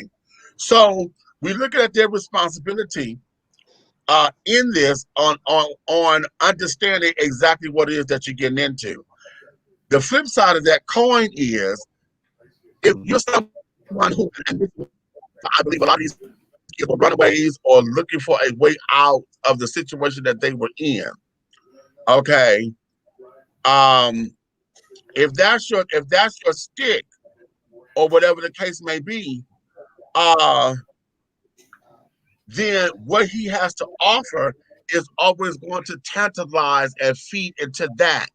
If you're someone looking to escape, to get away, and what I'm presenting over here is the world, and it's better because we always looking for the grass being greener on the other side, child. So if this seems to be the answer to my problems, most of the time everybody's not going to go and read the fine print. Just like how you do, y'all know when we go sign a when you go open up a new bank account, how many of y'all sit there and really read all 16 pages of that bank statement and all of the fine print to where they tell you what your account is going to be, what you can and cannot do with that account, what they're responsible for. Do y'all sit there and read that before you sign your name? Because when you Well, sign your name, you say, I accept all this. And then the first time your money get fucked up, you go up there neck rolling and they say, But on this, in the contract year, your signature said you agreed to this. Okay. So yes, you have to do your research. You have to do your research in order to understand exactly what the fuck it is that you get yourself into.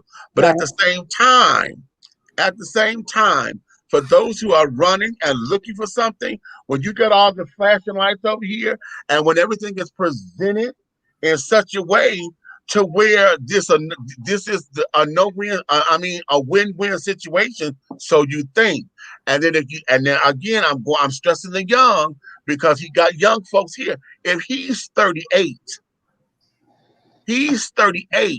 calling himself the Messiah, and everything is younger than him.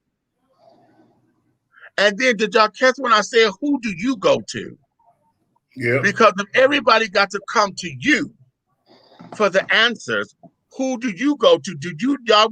What did that arrogant motherfucker say? I go to myself. Even He said, Jesus I went get to the quiet Father. and I go to Even Jesus went myself to the Father, honey. and I read my own teachings and I sit down there and I learn the lesson. And I was like, ooh. Now that there was all arrogancy right there. all arrogancy, because everybody has someone to be accountable to. You got that best friend, that's somebody somewhere that you could go and cast your cares on. I don't feel like I'm a victim either. And I've been through some shit.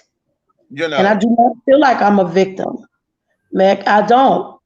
But just because we don't feel like that or we don't carry ourselves in that victim light doesn't mean that there are not victims out there.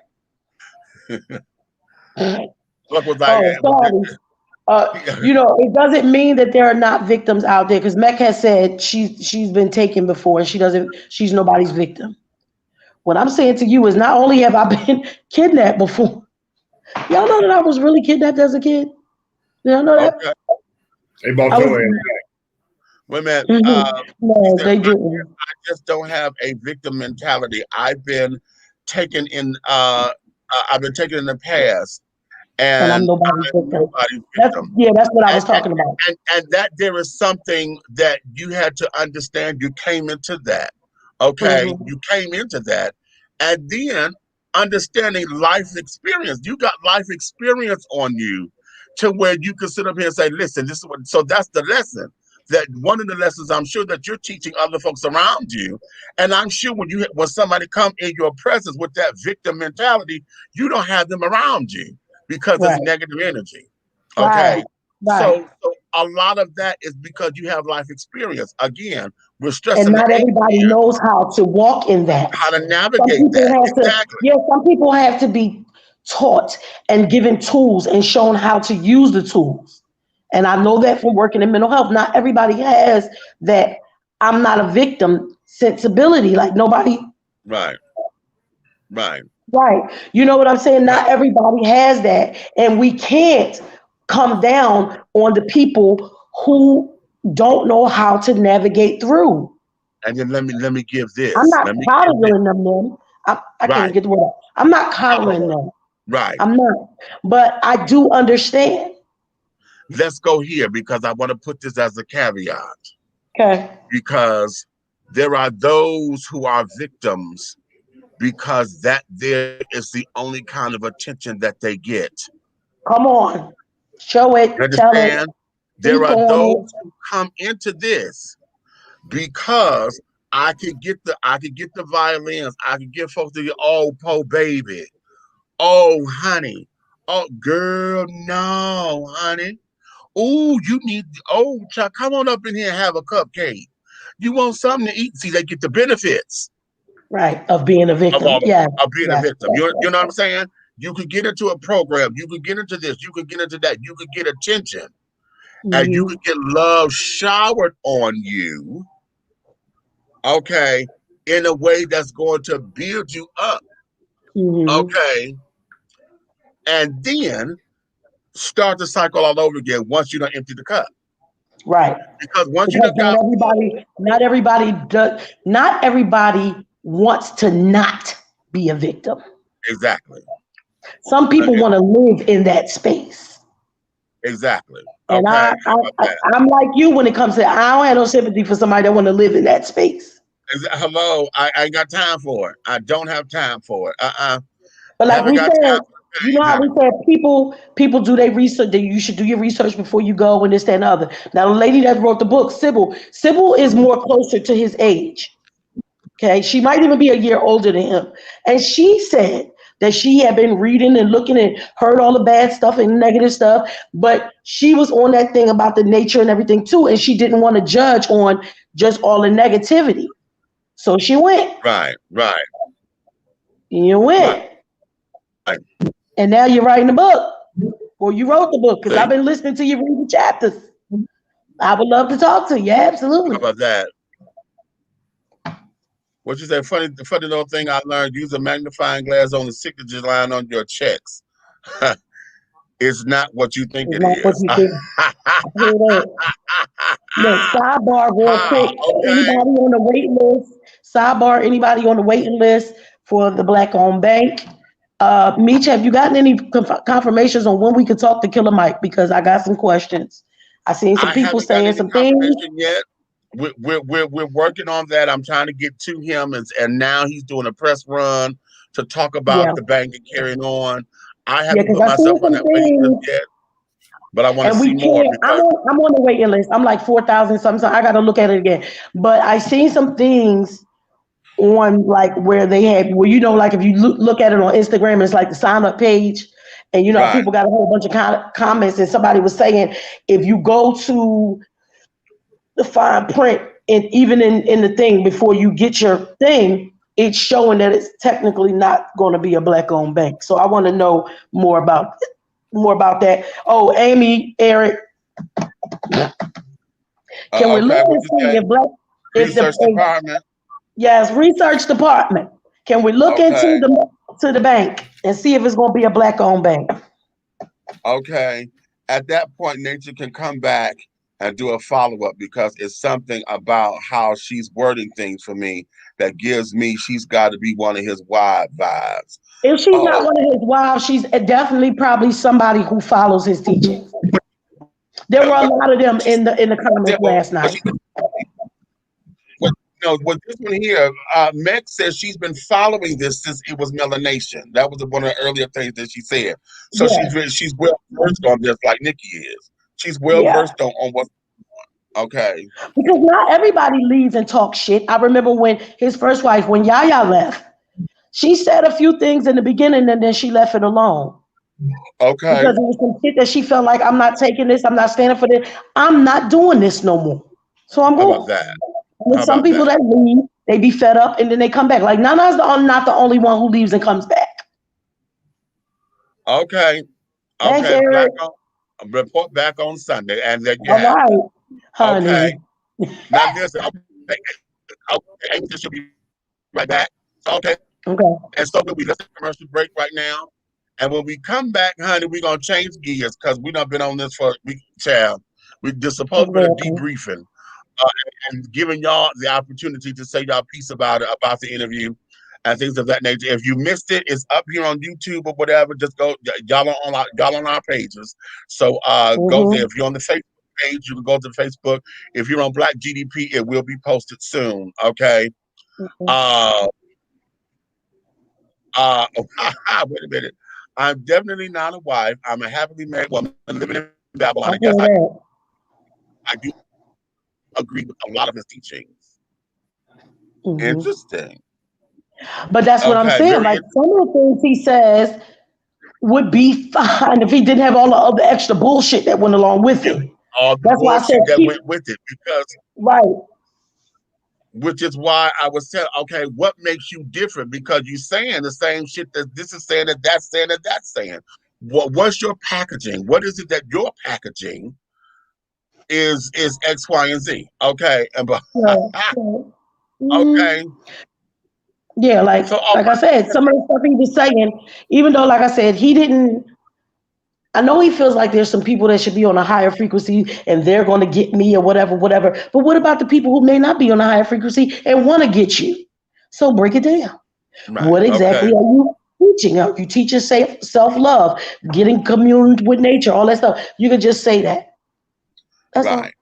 Right. So we wasn't here to bash. We were here to, like me said, debrief, go over some things because we weren't able to really get to the comments last night.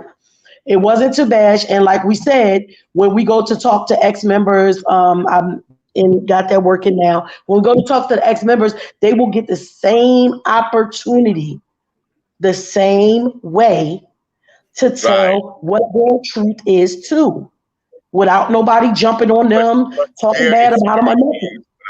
Exactly. That's it. So we is done with that. Right. And we'll be right back in a minute. I need a libation or something, child. Oh, you know what? I'm gonna go pour me a cocktail. I got some watermelon juice and some vodka. Well, I ain't been feeling well, so I'm gonna stick to this water. Oh Lord. I'll be right back, Chief. Wait, should I go stick my feet in the dirt? I don't feel good.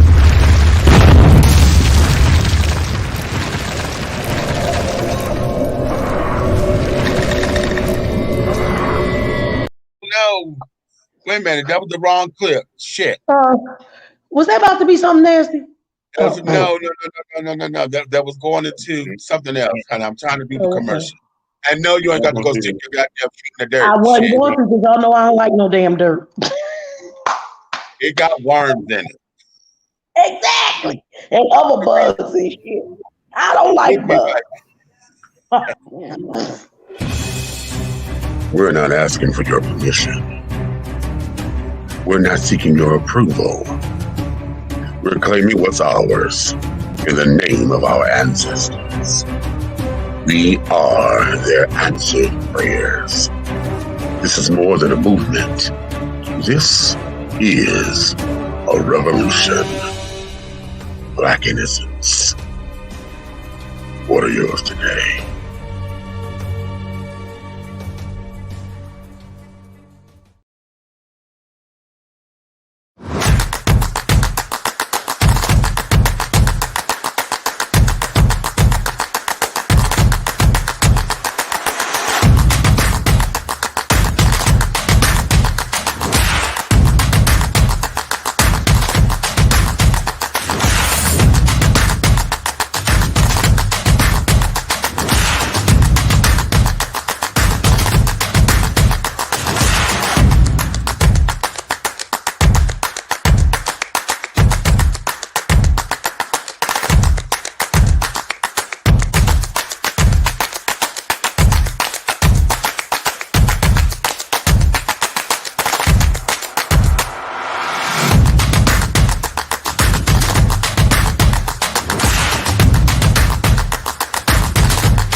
The views and opinions expressed here on Dish&T TV are strictly those of the hosts and guests of this program. They do not reflect the views and opinions or governing actions of any of the sponsors or affiliates of Dish&T Entertainment, Artist First Entertainment, Big Guy ENT, Atlanta Hot Radio, Black GDP TV, or Diversity TV. Your viewing and listening discretion is advised. All right. Don't come back with no damn COVID. Sorry. Okay, well, wait a minute, because Rose said, honey, don't you go stick your feet in the dirt and get the Rona. Those already had it. Don't want that shit no more. Then y'all just hear me tell my daughter-in-law, don't you bring no damn COVID back tonight.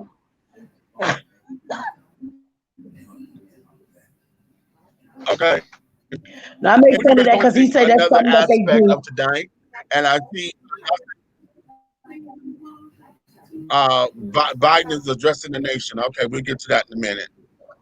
Right now, they ain't finished with the count, honey, so okay. No, they're not done yet, honey. They still got to get all the votes from the military and carrying on. So it is Friday. They did say by Friday. Yeah, but they still got to count them. They're supposed to be in by today, so that they can get them counted. We probably won't know. Anything before Tuesday, and then they talk about a possible recount and all that kind of stuff. But whatever, we get to that in a minute. Right now, we're going to go into what we call independent tea, darling. Independent tea, and what independent tea is totally emancipated artists. This here is where we give an opportunity for you who are our listening audience. We're going to do sip it or snip it, honey. Okay, we're going to cut those tea leaves up, honey, or we're going to sip the tea. Okay? Hey! Okay. Hey. Come on, African queen, honey, with all this, okay, with this crown, with this quark, natural quark, okay? What we're going to do is give you an opportunity to listen to an artist who was an independent artist, and we're going to play one of her songs right now, and this is her latest single, and we want you to sit down and put in the comments if you like it or not, because as you all know, indie artists is the wave of the future now as far as record companies and stuff are concerned, and so we want to make sure that we support the arts, honey. It is that entertainment and the arts is where people live. They get creative, and we can heal and change the world through the arts. And like Erica Badu says, honey, I'm an artist and I'm sensitive about my shit. It's one thing for y'all to have comments. It's another thing for y'all to be cruel. If you don't like it, honey, that's okay. Because it's not everything is not for everybody. Just say it's not my cup of tea. If you wish to elaborate, elaborate cutely. Okay. And we're gonna go from there. So right now, what I want to do is introduce to some and present to others. This is the wonderful artistry of Queasy W.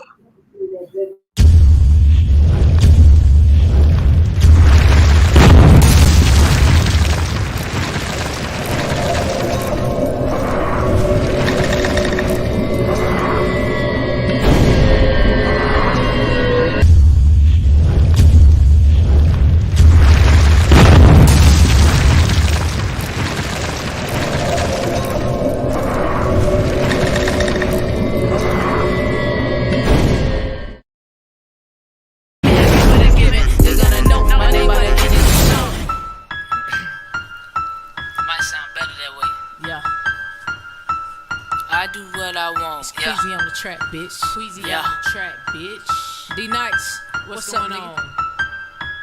Hey, hey, I do what I want. I do what I want. Twisting up a blunt, I call a beamer just to stun. These hoes, they be all up in my face, but I ain't stunned. I ain't stunned. Get into that money, paper chasing, cause I want it. Hey, hey, I do what I want. Do what I want. Twisting up a blunt, I call a beamer just to stun. Just to stun. Yeah, I do what I want. Hey, yeah, I do what I want. I do what I want. Do what I want. When the summer, spring, and fall, I do what I want. I do what I want. When I really wanna ball, I ain't gotta stunt. Nigga, I don't flex at all. I be at the mall buying everything off the wall. Nigga, what you wanna do? Say you really selling bag. I ain't seen you make shit. I ain't seen you with a bag. Say you pushing in the jag. I ain't seen it yet. Say you got the baddest bitch on the block and I ain't seen it yet. I been waiting for the hoe. I got plenty fucking dough. I got plenty fucking money. Told her taking off her clothes. Hey, told her taking off her clothes. Thought she finna hop up on my dick. I told that bitch no. I do what I want. Twisting up a blunt, I cop the beamer just to stun. These hoes, they be all up in my face, but I ain't stunned. Get into the money, paper chasing, cause I wanna. I do what I want. I do what I want. Twisting up a blunt, I cop the beamer just to stun. These hoes, they be all up in my face, but I don't wanna. Yeah. I do what I want. I do what I wanna. I really been flipping the bird. Raw smooth and I'm cutting the curve. Really keep me doing everything except a verb. Talking about getting it, boy. What is you worth? Talk about spending it, what you got? I ain't talking in shops, preferring the blocks. Don't care about them J's. You cop with that hoe, you don't fuck. I got a million of them. Gold chain, nugget earring. Put a couple pounds, bought a new whip. Hit the block, shook 'em up. I ain't trip. Kept 2 shooter ready, plenty grip. New shoes, you ain't seen these. Got the new release before the new release. Cop the extra sheet for my seat release. Gold BBS is called 4Gs. Like, yeah. Yeah, I do what I want. I do what I want. Yeah, packing gas in my joints. That right? Okay. I do what I want. I do what I want. Yeah, bitches Queasy, I'm the one. Yeah, I do what I want. Twisting up a blunt, I caught the beamer just to stunt. These hoes, they be all up in my face, but I ain't stunned. Get into that money, paper chasing, cause I wanna. I do what I want. I do what I want. Twisting up a blunt, I caught the beamer just to stunt. These hoes, they be all up in my face, but I don't wanna. Yeah, yeah, I do what I wanna. Yeah, I do what I wanna. All right. Why was it speeding up in some places? We I was have in here jamming. no Tell her that clue. line what she said. You said you got the baddest bitch on the block, and I ain't seen her yet. Me and Mook was in here like, Right. yeah. Okay. I have no clue, and I want to say because see on my end, ever since we had this damn power outage with my cable and stuff, I've been having glitches and shit I over be here. hearing you sometimes And do like a little, but I don't never be sure. yeah, Because me and Red will still be fine, and I'll hear you sound a little off, but your picture will still be fine. right, yeah, and it's the same way over here with y'all. We get that stutter or whatever, and they say that all of my pixels and stuff and my what's the name speed is fine and all that. Yeah, Okay, 'cause, it's oh my crazy. God, if y'all go back and look at like last night, and I think maybe the night before or some or whatever day we did before, I am always lagging. My thing is always delayed. Yeah. Now I Okay. got on a different device today, so I want to see if it was the devices. Because usually I was on my webcam or the iPhone. The iPad. When I got on the iPad last night, it was like I caught up, and I'm on one of the different tablets now. So I want to see tomorrow. Okay. Okay. All right. So now where we at, children? Where we at? Red, you want I'm to sit sipping down it. I'm sipping and it. okay. You want to give us some information on the artist and all of that. Take it, darling. Take it. All right, that was Queasy W, you know what I'm saying? Also known as Queasy, you know what I'm saying? The Queen. She actually is an artist at Atlanta Hot Radio, BVI, and BGE. She's original BGE and BVI artist. Um, she has you can catch her on Spotify. You just type in Queasy Quail, or just type in Queasy, and you go on Spotify. You can see her whole catalog. You know what I'm saying? This is not her first go round. You know what I'm saying? She's actually a well-known artist, and she's done everything from television to art shows, outdoor shows. You know what I'm saying? She's open for people. She's hosted her own showcases and stuff. She do that because she give back to indie artists just as well as, you know what I'm saying. But I'm gonna tell you what, she's one of the people to look for. You know what I'm saying? I believe 2021 is her takeoff because she's already done all that. She's covered all of the plateaus and everything. You know what I'm saying?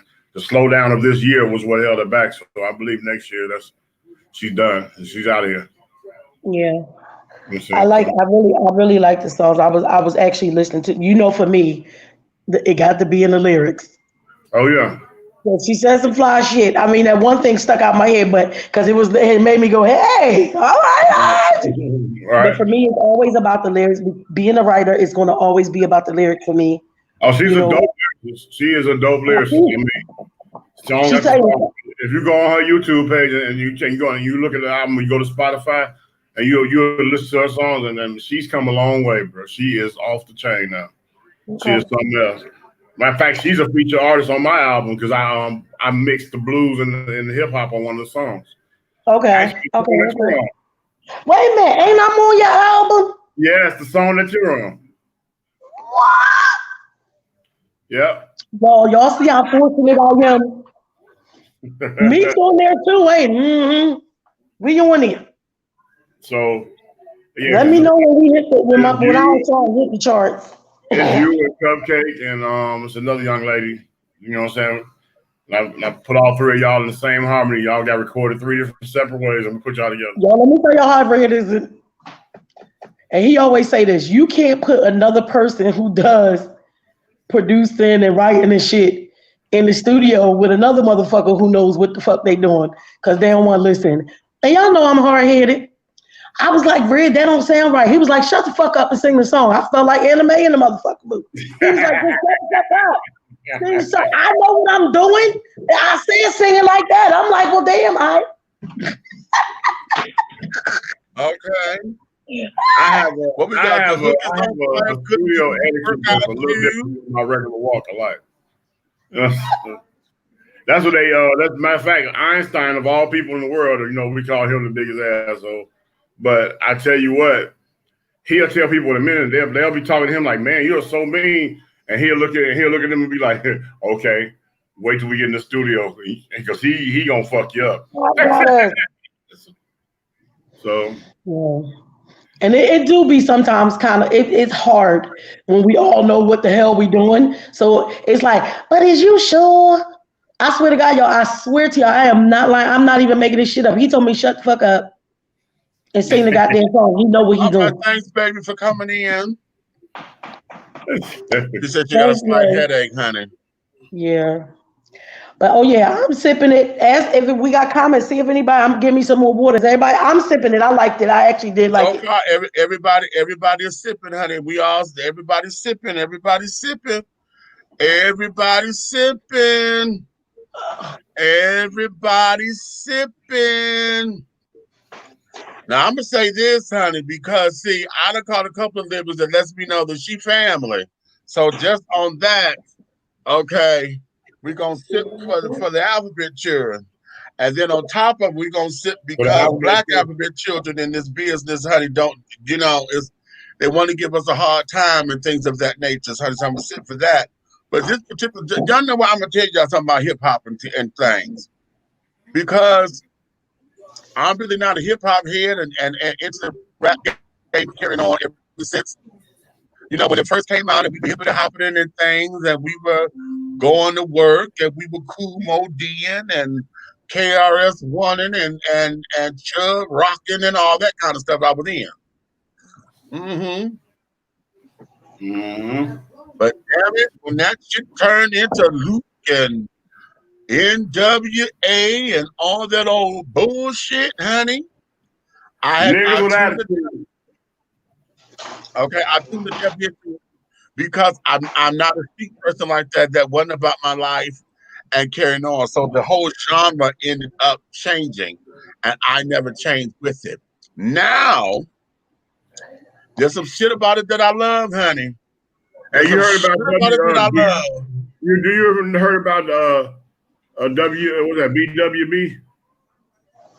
BWB. That sounds familiar. That's bras with buck teeth.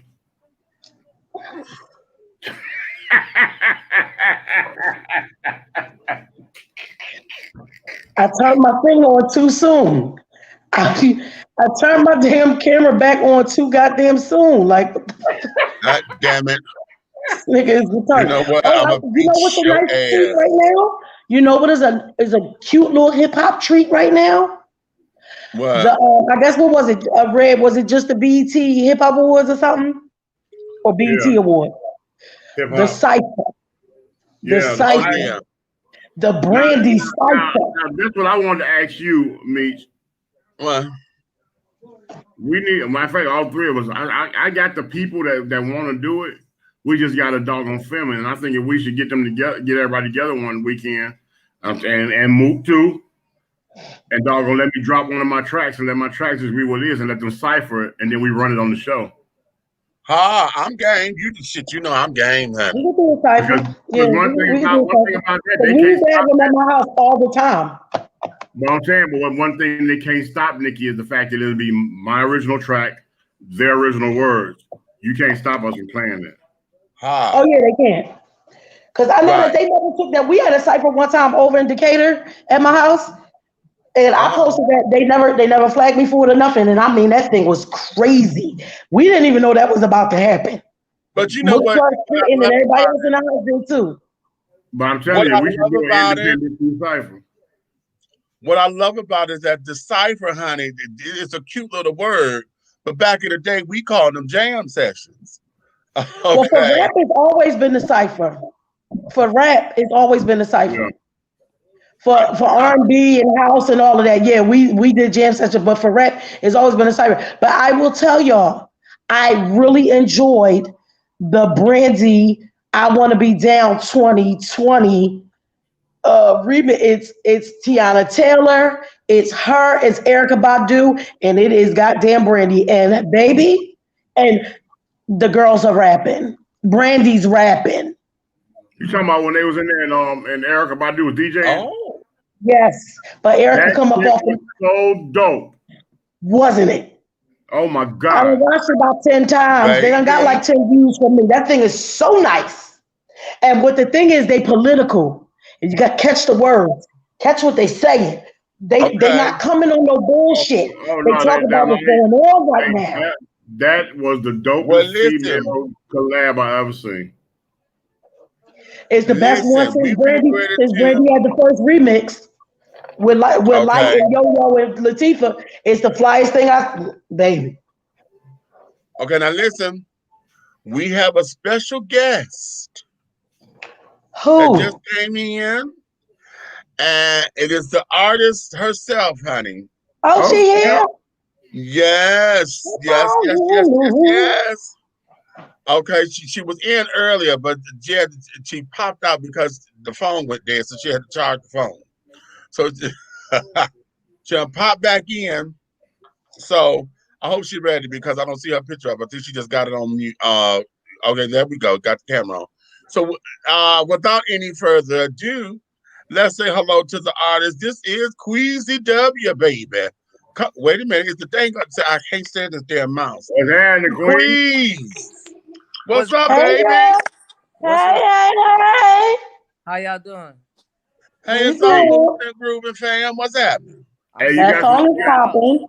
You got folks loving your song. Hey, you got folks loving your song. They loving it. They got their snipping. Got Eric Buckner. You know what I'm saying? I'm sure he's gonna be snipping it for his show. Okay, because he said I'm definitely sipping over here. My cousin. Yeah. Okay, I liked it. See? Okay. Millions might not be in the comments right now, but she was just standing right here. Because we both was like, I was like, wait, what's he say? You said you had the flyest bitch and I ain't seen her yet. I was like, right. She was in there making a waffle. She said, wait, Mom, what she said? Okay. Hey. Okay. Yeah, I enjoyed it. I like it. I'll definitely be bumping it. Yes, God. Okay. All right. So now let's get into it, baby. Let's get into it because see, one of the things that I love about independent artists and carrying on is that this gives you an opportunity to touch bases with the fans, and then as you're touching bases with the fans, you're also creating a new fan base. Right. And so we don't have the bling and all of the this, that, and the other for everybody to go Hollywood on us or whatever. You just be down to earth and real people. And this gives us an opportunity to understand the song. Now, this song here, tell us about what this was about the making of. We got Atlanta Hot Riders in the video and things, everybody flying colors, and I do what I want to do. To the Hot Riders. Okay. I do what I want to do, baby. So holler at me. What was it behind this song that is your inspiration, and what do you want folks to get it? Because the hook is already, I mean, it speaks for itself as far as I'm concerned, because nigga, what? I'm gonna do what the fuck I want to do. It is what it is. You know what I'm saying? Okay. And I'm gonna flip my hair, pat my weave, honey, and then touch my brow, honey, so we catch that sweat. Okay, you understand? Because I'm gonna do what I want to do. Okay. So now that's what I'm taking from it. But as the artist, what does the song mean for you, and what is it that you're hoping folks get from it? Hey man, look, everybody is different, so Right. everybody gonna do what they do for themselves. I do what I want, like you said. I do what I want, but I don't. It's not like. So, like it's a lot of like gun violence and all of that going on in our community. And it's a lot of artists, their music is geared towards that. So I want to show you another side to it. Like I could still do what I want and not have to, be violent and be angry and mad. You know what I'm saying? I can have fun. Just, AHR, that's my car club I'm a part of. So that's like my family. Everybody in that video is family and friends. So I do what I want. I'm still being myself. These people know me and they here with me too. So it's like, hey, do what you want, but do it the right way though. Okay. Wait. I want y'all to catch that. She said, "Do what you want, but do it the right way. Do it the right way, honey." Comments from the Shy. I am. I'm going to put it up here. It was definitely a bop, and her words are clear. So glad we're moving away from that mumble rap. Yeah. That's God, because I can't take it. I'm old and I need to understand what the fuck they saying. Okay. Okay. You know, we getting old. Sometimes your hearing get to going and shit. I ain't got time to be deciphering no shit. But here's the thing though, for you, and let's talk about that as an artist. I'm sure you groove to it and care no because we all have because the media is this, that, and the other. But as an artist, how is it that you see yourself contributing to the world of music when we have all of this? What sets you apart? You know, we have comments that say, "Oh, I'm so glad that you're clear," and this, that, and the other. What sets you apart from the other artists and things, particularly in this genre? I would say that you can relate to all of my music, not just because of what I'm saying, but I feel like on the emotional level too. Like I rap about like real life experiences, stuff that I've been through, stuff that I'm going through. So it's not just, oh, I'm finna write a song and hope somebody be like, oh, that happened to me too. Like, nah, like this shit really happened to me. Like I've been through this, Yeah. relate to this. Like I know what you're going through, but look at me now. You know what I mean? I'm Right, through it. right, right. Okay, okay. Art imitating life, imitating art, imitating life. Ah, Mm, come okay. on. Like that. Okay, so now I touching bases with the car. Oh, now this is good. With being a part of a car association and this that, and the other. How does that help build your brand? Because you know we have rap as a genre that has a negative connotation. We Mhm. have the car industry, especially now that these little fuckers are doing these goddamn donuts and shit and Burnout. fucking Yeah. up the streets. You know the burnouts, and it has a negative connotation. How is it that you're going to help propel the image of all of that into a positive light? Or is that something that you're looking to do? I don't want to um put nothing on you that is not part of your mission because everybody don't want to be a role model. So they're like, okay, I'm just gonna be me, and the people just gonna react how they react. Or are you consciously trying to do something to put a positive spin on it?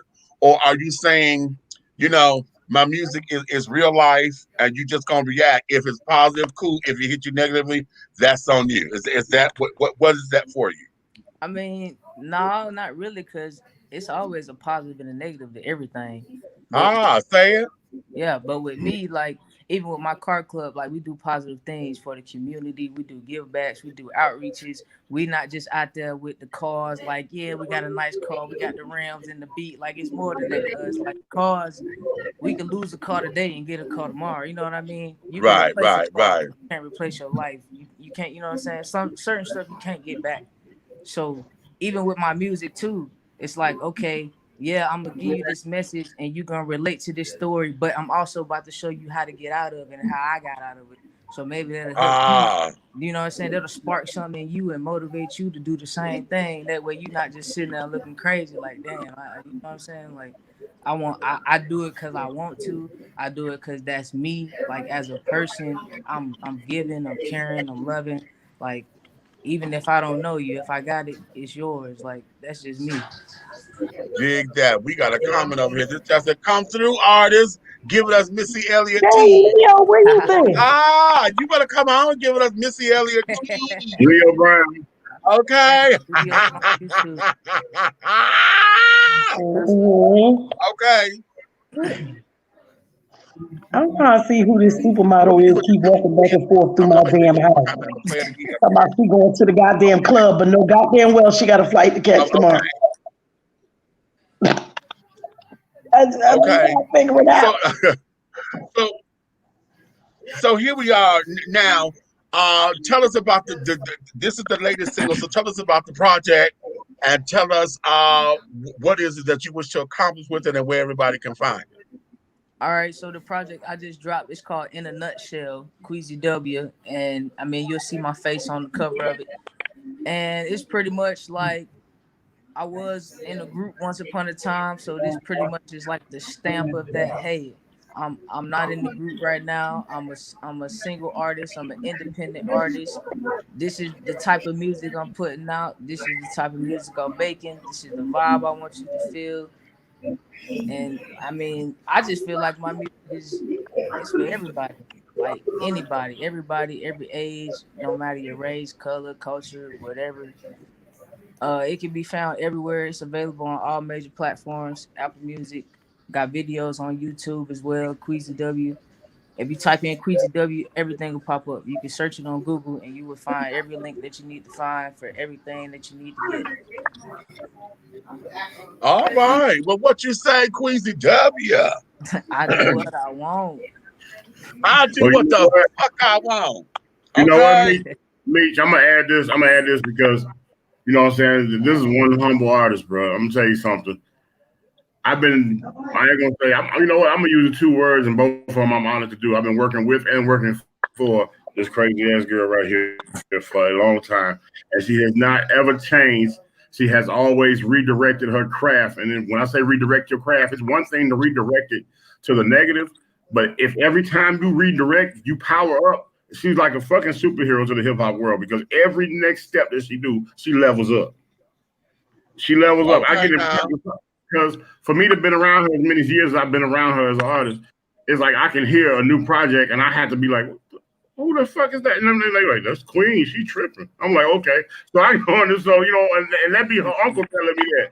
You know what I'm saying? He'd be like, yo, she tripping. I'm like, right. No, she's not tripping. I'm feeling that. You know what I'm saying? But it's not been a time where I haven't been impressed. So it's like one thing I said, you know what? I feel like this. The female indie artist world, y'all got a force to be reckoned with because it's not all about right them showing your ass all over the place, but the motherfucking pure raw talent will destroy that WAP shit. So I want her and Mook to get on the track together. You know, girl, get out of my head. Get out of my head. Because her get out of my head because they got the same vibe. They got that same fucking vibe. Hey, Queen, little birdie just told me that me and you on the same track together, girl. I didn't know that. Okay. Oh yeah. Listen, what we gonna do? I just found out. What we gonna do? We gonna play the track. She's one of the vocalists. No, she's one of the vocalists. Miss Nikki is one of the vocalists on Infatuation, the background singer. Ah, okay. I was like, wait a minute. I was like, girl, we about to blow up, girl. We gonna blow up together. What we gonna do? I'm gonna go ahead and play the track one more time, honey, so that folks. Which one? The same one? Yeah, because I want to listen to it. The same one. And let the folks get into it, honey. This is what? Yeah.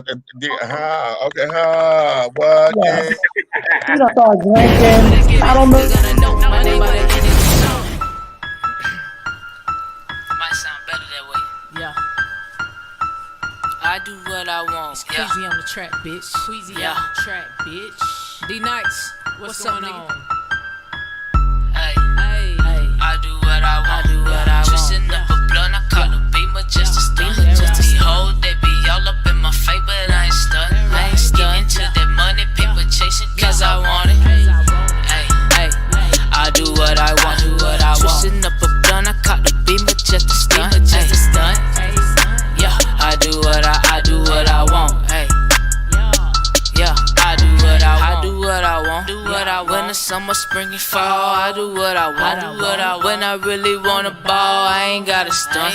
Nigga, I don't flex at all. I be at the mall buying everything off the wall. Nigga, what you wanna do? Say you really selling bag. I ain't seen you make shit. I ain't seen you with a bag. Say you pushing in the jag. I ain't seen it yet. Say you got the baddest bitch on the block and I ain't seen her yet. I been waiting for the hoe. I got plenty fucking dough. I got plenty fucking money. Told her taking off her clothes. Hey, told her taking off her clothes. Thought she finna hop up on my dick. I told that bitch no. I do what I want. Twisting up a blunt, I cop the beamer just a stunt. These hoes, they be all up in my face, but I ain't stunned. Getting to the money, paper chasing, cause I wanna. I do what I want. Twisting up a blunt, I cop the beamer just a stunt. These hoes, they be all up in my face, but I don't want them. Yeah. I do what I want. I really been flipping the bird. Raw smooth and I'm cutting the curve. Really keep me doing everything except a verb. Talking about getting it, boy. What is you worth? Talk about spending it, what you got. I ain't talking in shops, referring to blocks. Don't care about them J's. You cop with that hoe you don't fuck. I got 1 million of them. Gold chain, nugget earring. Put a couple pounds, bought a new whip. Hit the block, shook 'em up. I ain't trip. Kept 2 shooter ready, plenty grip. New shoes, you ain't seen these. Got the new release before the new release. Cop the extra sheet for my seat release. Gold BBS is called 4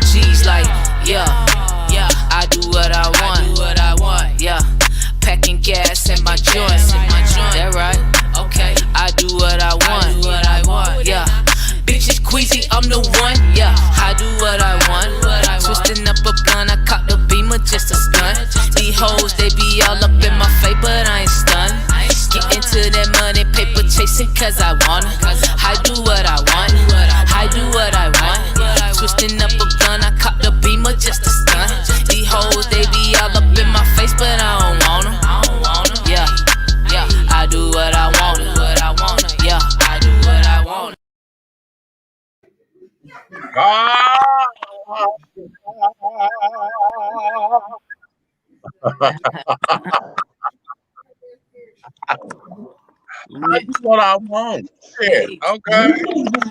Hey. And that's what it's all about. This is how we love to highlight our indie artists and carrying on. So, my daughter, I want to thank you for coming on up in here with us. We turn around here. Look, we done heard the song before. But as soon as she got the damn rolling off like she was twisting something, everybody in the motherfucker turned up. Okay, right, okay, right. So yes. You So see, got them hat twisted and everything. I was loving that beat, honey. Come on now, come on. Okay. So yes, any parting words to the folks that you want the folks to know, and carrying on about a Queasy W. Yes, sir. Y'all can follow me on Instagram at Queasy_W, QUEEZY_DUBYA. My music and my EP that I just dropped, In a Nutshell, can be found on every major platform: Apple Music, Pandora, Spotify, iTunes, whatever you use for music, it's available. And follow me, I follow back. I appreciate the feedback, the support. I appreciate y'all for letting me do this. Hey, I'm ready. Like, I'm gonna just keep giving y'all more and more and more and more. Okay. There's definitely a lane for her. I love her vibe. I see her being successful. Hey. All right, thank you, George. Okay. Well, all right then, baby. Let me let you get back to doing what you want to do. Okay. And we will make sure that we get back with you, baby. Thank you so much for coming on and dishing your tea with us, baby.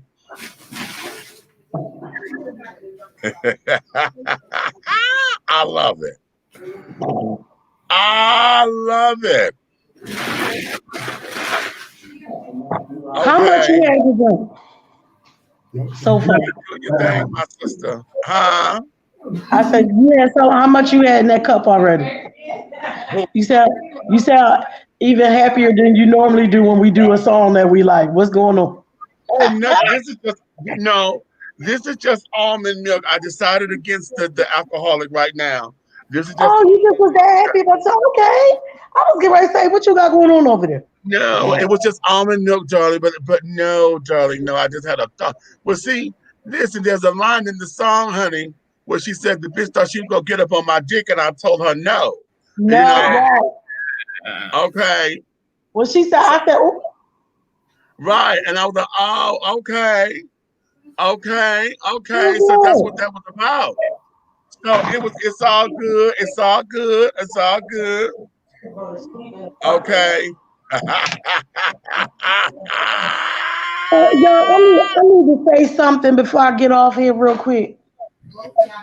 So the little one is woke. Not Lily. Y'all know Lily don't usually go to sleep. Lily went to sleep without her melatonin or anything, went to sleep.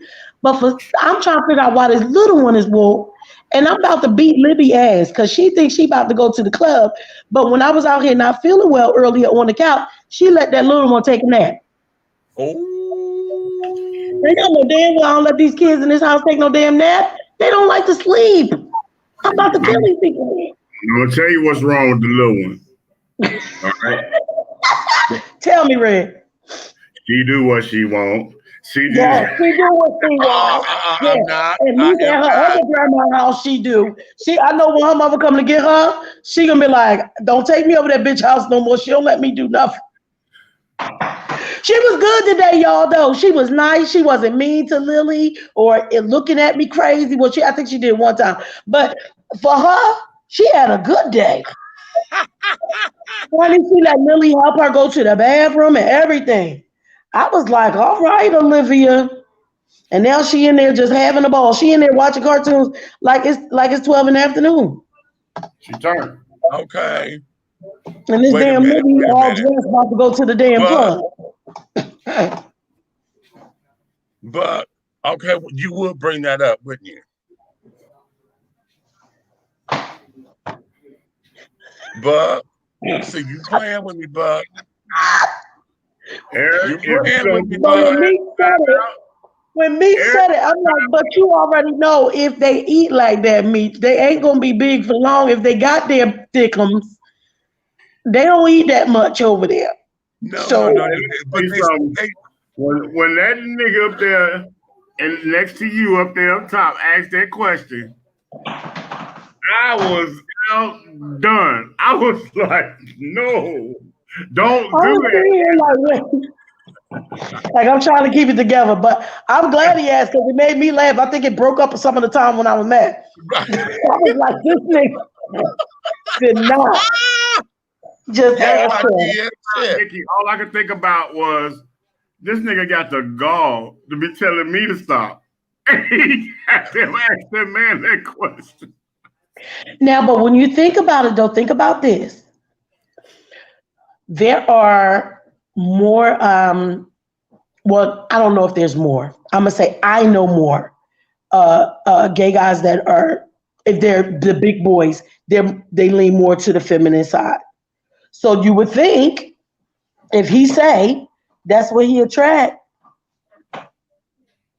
then why a couple of them ain't there? I'm just saying. Okay. They might be his side treasures. No, listen. They the ones on the other side of the island, honey, who's sitting up there keeping him together. That's why you ain't never see him when everything go wrong. Those are the ones who let us see. What you say? When shit be going wrong, he don't be there. That's because he over there big boy pride.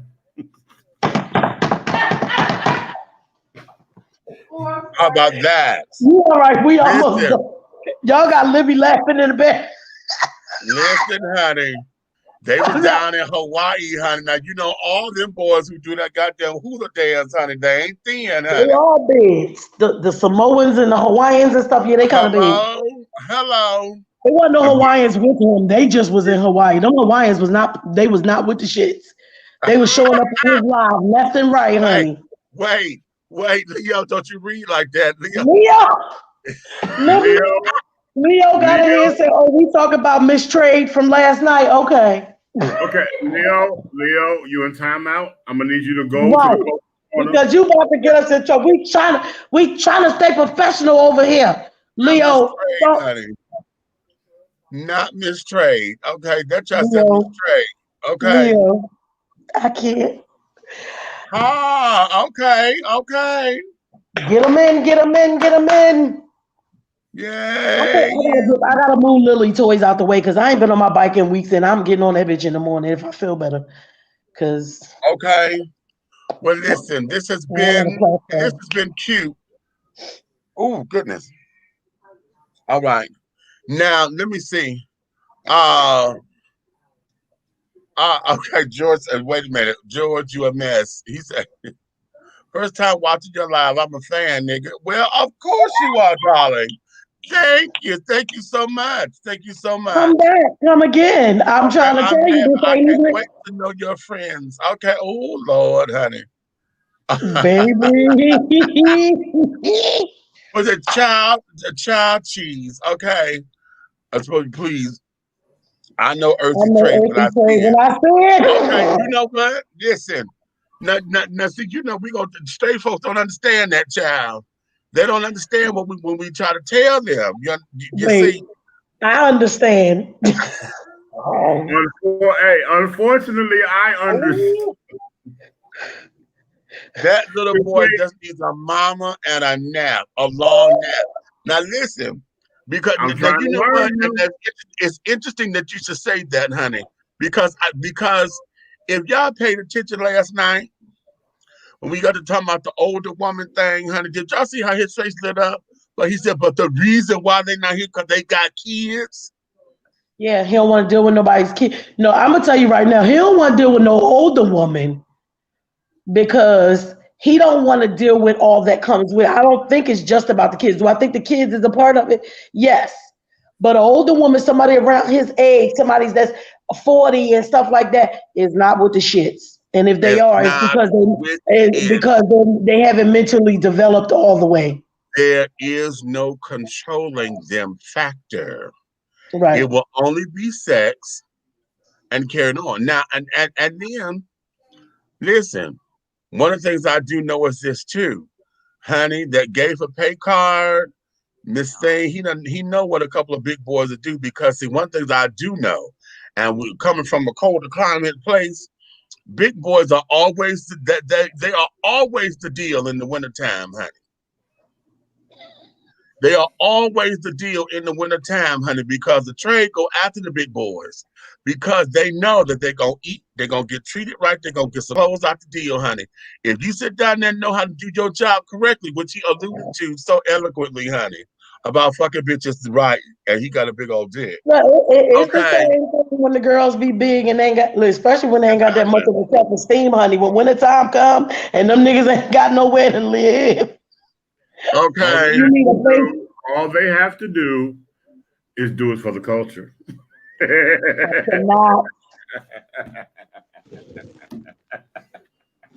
Yes, they will, Eric. I.e. right here, Aunt Nick, check that motherfucking ass, put them right in place. Especially a woman that got older kids. Now you ain't dealing with somebody that don't want to work, that don't want to act right. Ain't nobody. I'm not messing with you, Reed. I was answering Eric. I'm not doing this with you. We about to get the hell off of here because I'm trying to stay. See? Come on. You better say it, Leo. Oh, George, we act a fool over these parts. Damn it. That's what I was just saying, Leo. Sure enough, them little skinny niggas that ain't got no job and shit. In the wintertime, they all in love with the big girl. Okay, yeah. For the culture. For the culture. Let's do it for the culture. I'm going home. Me? I'm going to watch Perry Mason. I'm not messing with y'all tonight. Listen. Okay, look. Hey, hold on. Stop. Eric, what? Stop snitching, okay? What? Stop snitching, okay? Every time he feel like he can call that dog on Naomi every time I say something.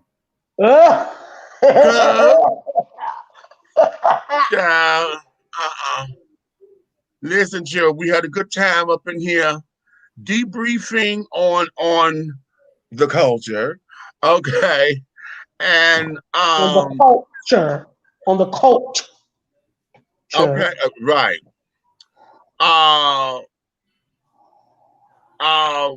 We've got to get ourselves geared to something. I'm trying to give us a homework assignment that's going to reflect on that. Let me play a little devil's advocate, honey. What would be, if you were to start a little cult and was doing it for the culture, what is it that you think you'll be teaching? If you have folks that will follow you and was onto your every word and this, that, and that, and saw you as their guru, what do you think you would be teaching? I already know mine. You better not come out with how to be a hoe. Mine would be to worship all erect fruits and vegetables.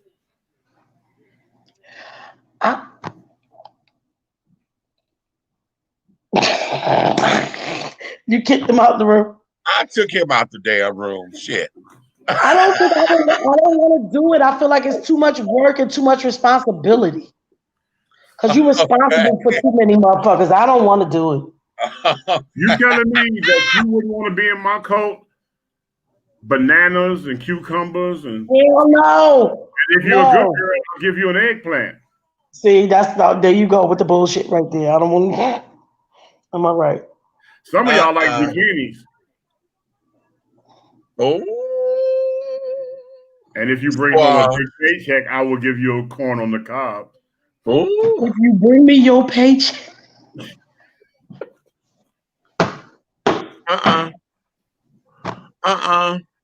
We'll be doing it for the culture. And all your worldly belongings. Listen, I am not. I am. You know what? In that regard, honey, I need somebody adventurous because I need to see what you're gonna do with a potato, a sweet potato. Yeah, I want to hear somebody. You know who I want to hear called? Leos. No, wait a minute.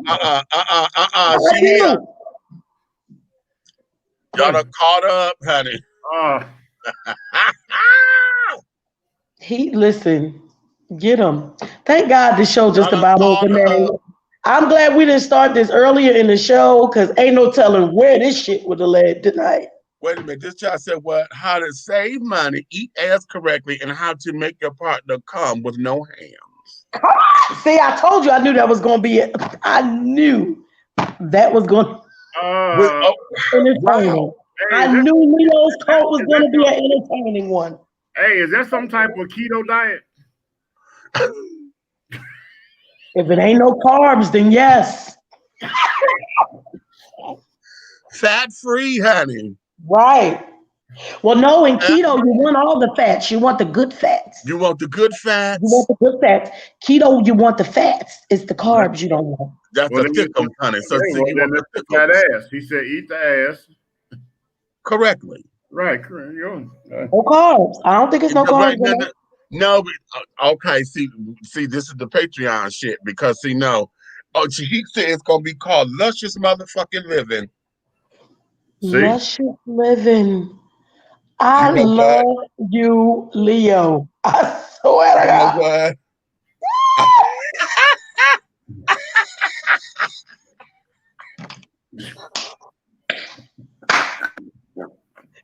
Me too, Nate. I'm done. I'm done. I'm leaving. And if these two ones is still in here, I don't care. I'm leaving. I'm going in the living room, and I missed 10 minutes of goddamn Perry Mason. I'm going to watch Perry Mason. I want to thank y'all today for joining me on Leo's Luscious Living, where eating ass correctly is our only goal. How about that? Oh, and don't forget about saving money. He want us to save money. Hey, if you can stick a coin in it, you will have that coin tomorrow. I'll show you how to put it in the bank, honey. Bye. Look, I thought I was on my laptop. I'm trying to find the damn mouse. Bye. I'm leaving. I love y'all. Good night. I'm going to watch Perry Mason because it's Friday. I can't see it on Saturday and Sunday. Bye.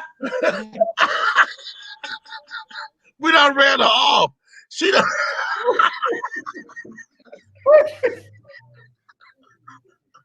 Where'd she go? She left. She go. She go.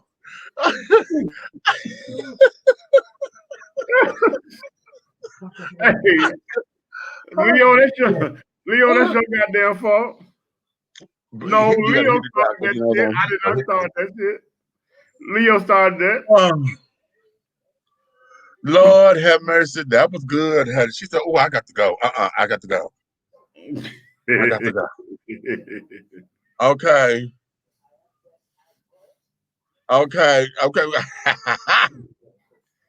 See how she do me. Look at that. Leah. Okay. Shit, you threw me off the boat. Oh no, Lord. I 100% approve your message.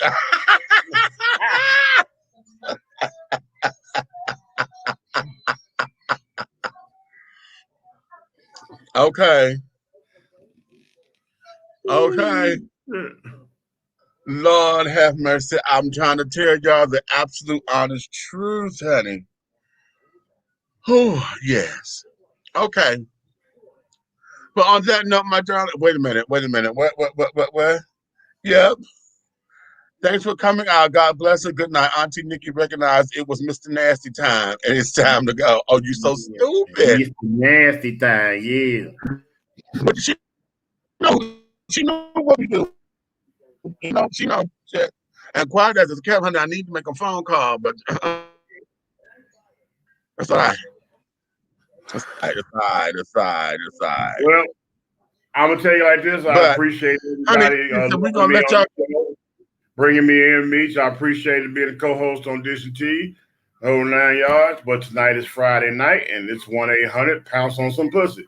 So I got to make that phone call. And you, Mr. Meech, don't go blind, okay? Get you some company. All right. Well, hell, okay. Well, your invitation came. I need a back rub, honey. Is that what we calling it now? Yeah, that's called back that back ass rub. up. This is back that ass up. That's what it is. You got to read between the lines. I know. I'm already there. Yeah. Well, darlings, honey, y'all may finish all of your crumpets, honey, because the tea has been dished, darling. You've been dishing tea, darlings. Wow. With Big Meat, the big guy ally, honey, Big Red, and in Aunt Nikki's absence, child, honey, she had to go. So if you love us, tell a friend, honey. If you hate us, tell an enemy, tell all of them. But do know there's one way, shape, style, form, or fashion, honey. Everything that we are doing will move forward. Until the next time, my darlings, honey, y'all know what y'all got to do, honey. So,